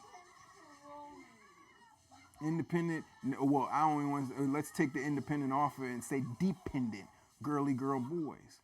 That's the problem. It's a problem when that happens. It's a problem, and it's not just that's not directed towards anyone in specific. That's directed toward the community. The black community does this. We do this. We are allowing Willie Lynch to indoctrinate us into these things that don't need to be indoctrinated out, that don't need to be playing out in real life. And then we wonder why all the shit that we got going on is going wrong. We can't get together. Last time black folk could get together was under Malcolm X and Martin Luther King and the Black Panthers. They killed all them folks. I don't think that's a coincidence. They killed all them folks. They killed all the folks that was promoting marriage. They killed all the folks that was promoting positivity. They killed all the folks that was promoting togetherness and promoting the black dollar. They killed all them folks. And that's why we sitting here in the position we are in now. Because they killed all them folks. And now they got us killing them folks by ourselves. They don't got to kill them no more. They did the same thing to Fred Hampton. That was a nigga that did that. There was niggas that did that set that up for him to die. Somebody that he trusted that set that up for him to die. Malcolm X was somebody he trusted. Martin Luther King, somebody he trusted. These is niggas that was doing that. Promised a better life. Promised that they would be ahead of these people after they did this. You think they gave them anything? No, you did that for free, my nigga. You did it because you didn't like that nigga. You did it because you didn't trust that nigga. You did it because you didn't like seeing somebody leading your people that wasn't you. This is the problem that we go through in America as black folks. Like you said on that song, I'm doing pretty well as far as, black men being stifled by the government. That's what that is. We're being stifled. And we're being stifled, and it's promoting infighting. The music we write promotes infighting, promotes killing, promotes disrespecting women. The women's making is promoting disrespecting themselves. We not promoting marriage. We not promoting being healthy. We not promoting doing all these things that we supposed to be doing, that you supposed to be doing so you can live a long life and see your kids grow up and become better than you, because every man is supposed to want their kids to do better than them. Every woman should want their daughter to be better than them. Instead, we're promoted this culture of negativity that says, "Ooh, let me hold this nigga up." That's where it really comes from. You see what I'm saying? That's where it really comes from. It's from home. You seeing that at home. That's why you don't want. That's why you're doing that to people outside, because you saw that at home. Your mother tried to hold you up as a woman. She didn't want to see you be a better woman than her. She didn't want to see you have better skills than her. She didn't want you to have a family the family that she didn't have. She didn't want you to see to have the man that she always wanted. That she just settled, and she's mad that you didn't settle. As a man, your father don't want to see you pass him. Your father don't want to see you. My dad always says that all the time. I am the only nigga on this planet that wants to see you do better than me. Whether he means it or not is a whole different thing. You see, you know what I'm saying? That's a whole different thing. But the fact that he repeats it so much means to me that he means it. I'm the only man on this planet that wants to see you do better than me. Everybody else just wants to see you do good, but not better than them. And some of these niggas don't even want to see you do good. Some of these niggas don't even want to see you do okay. Some of these niggas see you get up and brush your teeth being broken, walk around the street and get the bitch they want, and they hate it. They hate it. I seen a nigga on a podcast the other day that was talking about these niggas be spending all this money on females just to end up in stupid situations. And the same females, he was homeless for 5 years and he's fucking the same females. This shit don't matter. Money don't matter. All that shit you thinking you putting weight on doesn't matter. It's your character. You're a character, and I'm not talking about the character you made up. I'm talking about the character that you portray, the character that you give to people, the character, the moral. Go.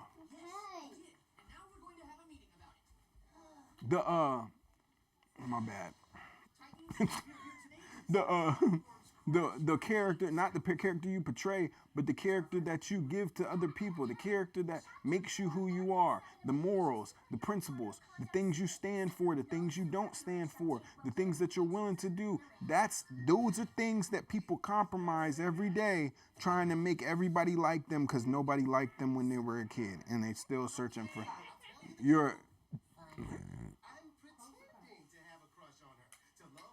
I'm gonna smack the shit out you. Shut the fuck up. You're an adult looking for child validation stuff. This is a problem when you're looking for child validation that you didn't get when you were a child as an adult. It's not all your parents' fault. It's not all your parents' fault. Yes, there are such things as generational curses. However, it's your choice about whether to play them out. It's your choice about whether to follow these trends. Everybody want to do the crazy shit at the same time. It's your choice whether to follow these trends or let them in with you. Let them in with you. Let them in with you. Don't let the same demons that got you in chains raise your kids later.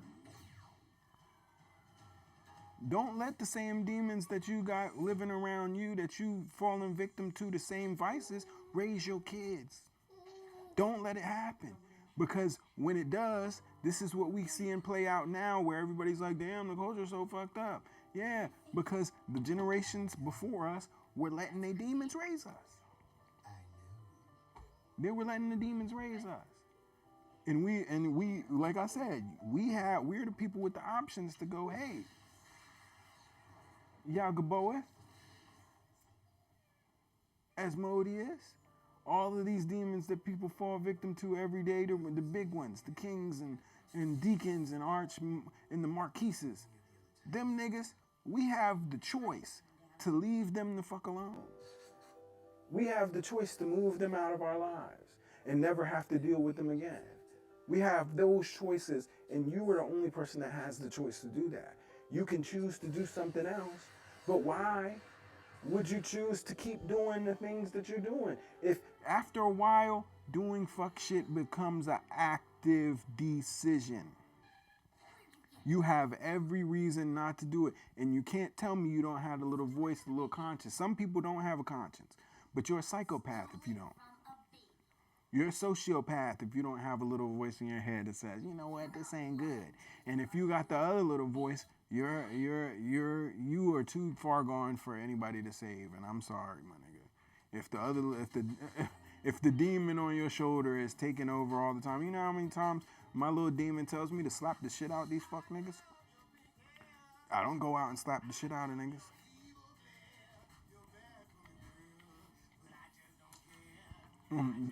I don't hit them with the people's elbow. I don't do none of that shit. I mind my business and I go, you know what? And I say exactly what I said. This is cultural. This is environmental. This is a problem that our environment is putting us in. What Loaded Lux said. He said, he's in a business that the system perpetuates from the side to keep us in conditions that we ain't meant to survive. But you think he's a God. We following this. We walking through this every day, trying to act like this is regular. Trying to act like this is the things that we supposed to be doing and these are the things we supposed to be falling for. Nah, brother. I'm not going to kill my brother for no reason. I'm not going to attack my brother for no reason. But at the same token,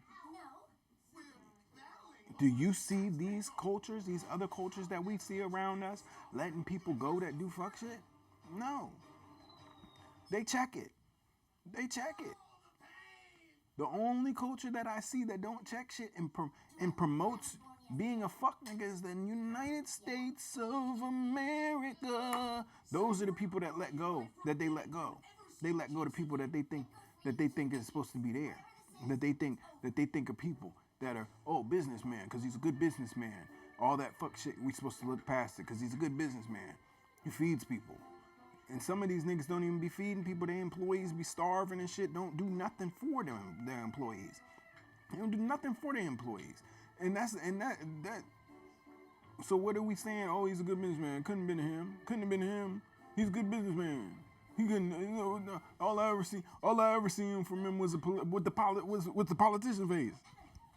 Hey, I love you, man. I like you. You're great. In your face. You know, when we walk off, cut the cameras off, and niggas like, man, fuck ass nigga, Ben Netanyahu. I can't stand that nigga. We gonna bomb them. We gonna bomb them later. This is the same thing politicians do. They sit in your face and act like they like you, so they can get your vote, so they can get your money added to their campaign, sell you a hat, sell you a watch, sell you a tie, sell you all this stuff, so you can promote their campaign, so you can promote what they doing. But at the end of the day, they can give a fuck about you. They can give a fuck about your starving babies. They can give a fuck about whether you got health care or not. They can give a fuck about what you doing, whether you taking care of your stuff, whether you're comfortable. They can give a fuck as long as you give them, as long as you lying in their pockets. As long as you pay at the door. You can get with McDonald's. McDonald's don't give a fuck about you. They serve you a heart attack in a box every day. Niggas serve you a heart attack in a box. And they don't give it to you. You gotta pay at window 1. You get your food at window 2. The Big Mac. Lettuce, tomato, onions, sesame seeds, special seed sauce on special sauce on the sesame seed bun. The Big Mac. It's pimping. It's global pimping. Watch out for these niggas that be corporate pimping. There's a lot of different pimping. There's gorilla pimping and motherfuckers that take it from somebody. Then you got the Romeo pimping. They act like they love you and they try to pimp you out. And then you got the corporate pimping. The corporate pimp that makes you feel like you part of you part of a Fortune 500 company and he needs you. He needs you because you're the best hoe he got. He needs you. He needs you to get on that stroll every day. And if you don't do it, the company's going to fail. You're a big part of this company, hoe. Get out there and do it. Get out on that blade and bust that ass. We need some money. What? It's still the same thing. People be pimping niggas. You see what I'm saying? Really just be pimping. They just really be pimping niggas in different ways. Everything we watch is a pimp. Like the United States is the biggest pimp. We pimping niggas. Let's stop acting like when a person figures out that you getting pimped or they see through the game because they seen it before. that it's some kind of grand violation. It's not. Game is that's why they always say the game is to be sold and not to be told. And a lot of y'all niggas be telling on yourselves without a lot of y'all niggas be telling yourselves. That's really what it comes down to. You gotta sell that game right for people to buy it. And if you ain't sold it, if you sell it wrong, you already told it. Come on, man. Culturally, it's environmental.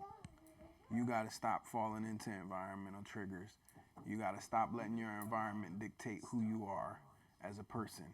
Just because a whole bunch of people did fuck shit to you does not mean you need to get out and go do fuck shit to other people and then go get other people to justify fuck shit that have been fucked over and say, well, you know what?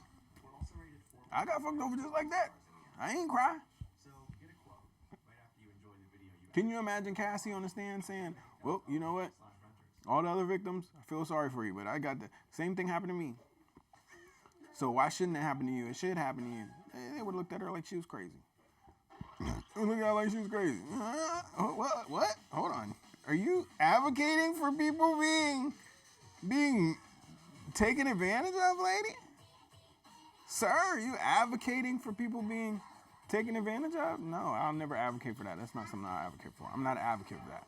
I'm not the devil's advocate. I might say, well, let's play devil's advocate sometimes to see what the other side of it is. Because sometimes there is the other side. But eventually, it's like, a couple niggas might say something about you, and that'll be true. And it might not be true. Sometimes, it's a lot of people saying something about you, and that shit is true. And you walking around finding new people that don't know what. Damn, I saw that shit spray. You walk around finding new people to run that game on. It's all right, man. But don't act like just because you found new people that wholeness gets erased. That you found a new man that your wholeness gets erased. It's still there. Your search history stay on the internet forever. The NSA know what you're looking up. But that's the end of this streaming, and I might play the game, but I don't know if I'm gonna do it on stream. I'm still waiting for this game to download. So once this game download, I might get back on stream. See what it's talking about. What's the When the Winds Meet or whatever. I don't know what the fuck it was called. But it was free. It was free. If y'all like RPGs where you can customize your character and play in some type of Asian setting like I do, it's free. Check it out. See what it's about. But yes, this is another episode of 8090. This is Big Gio 60, and I'm signing off. Follow me on IG at I changed this and it's acting like it didn't want to change.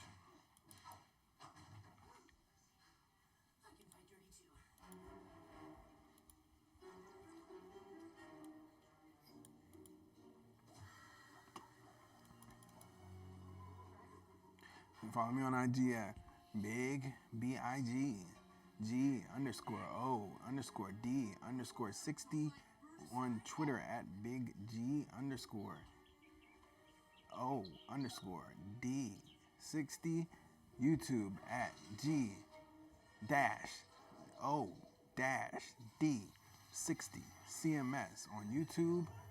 Sin City McCain CENCITYMEKANE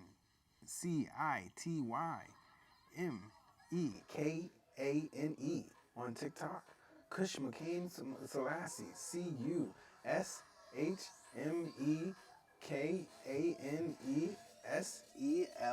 CUSHMEKANESELASSI on Twitch. Check me out, man. McCain Selassie means Holy Trinity. The abode of the Trinity. So yeah, that's what we're doing, man. That's the end of it, man. That was my rant for today. It was good looking back at some of those memories. It was cool seeing the videos.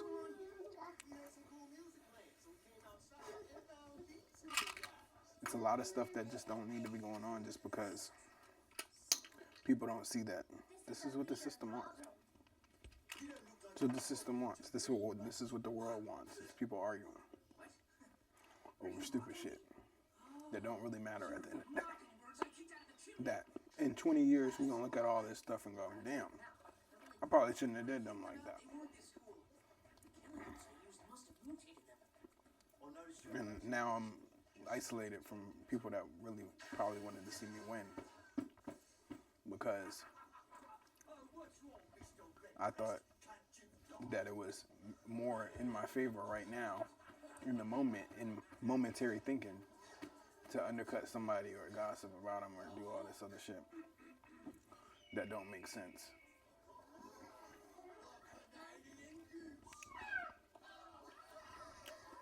Everybody can come together and get something done. Come together. And when I leave, come together like butt cheeks.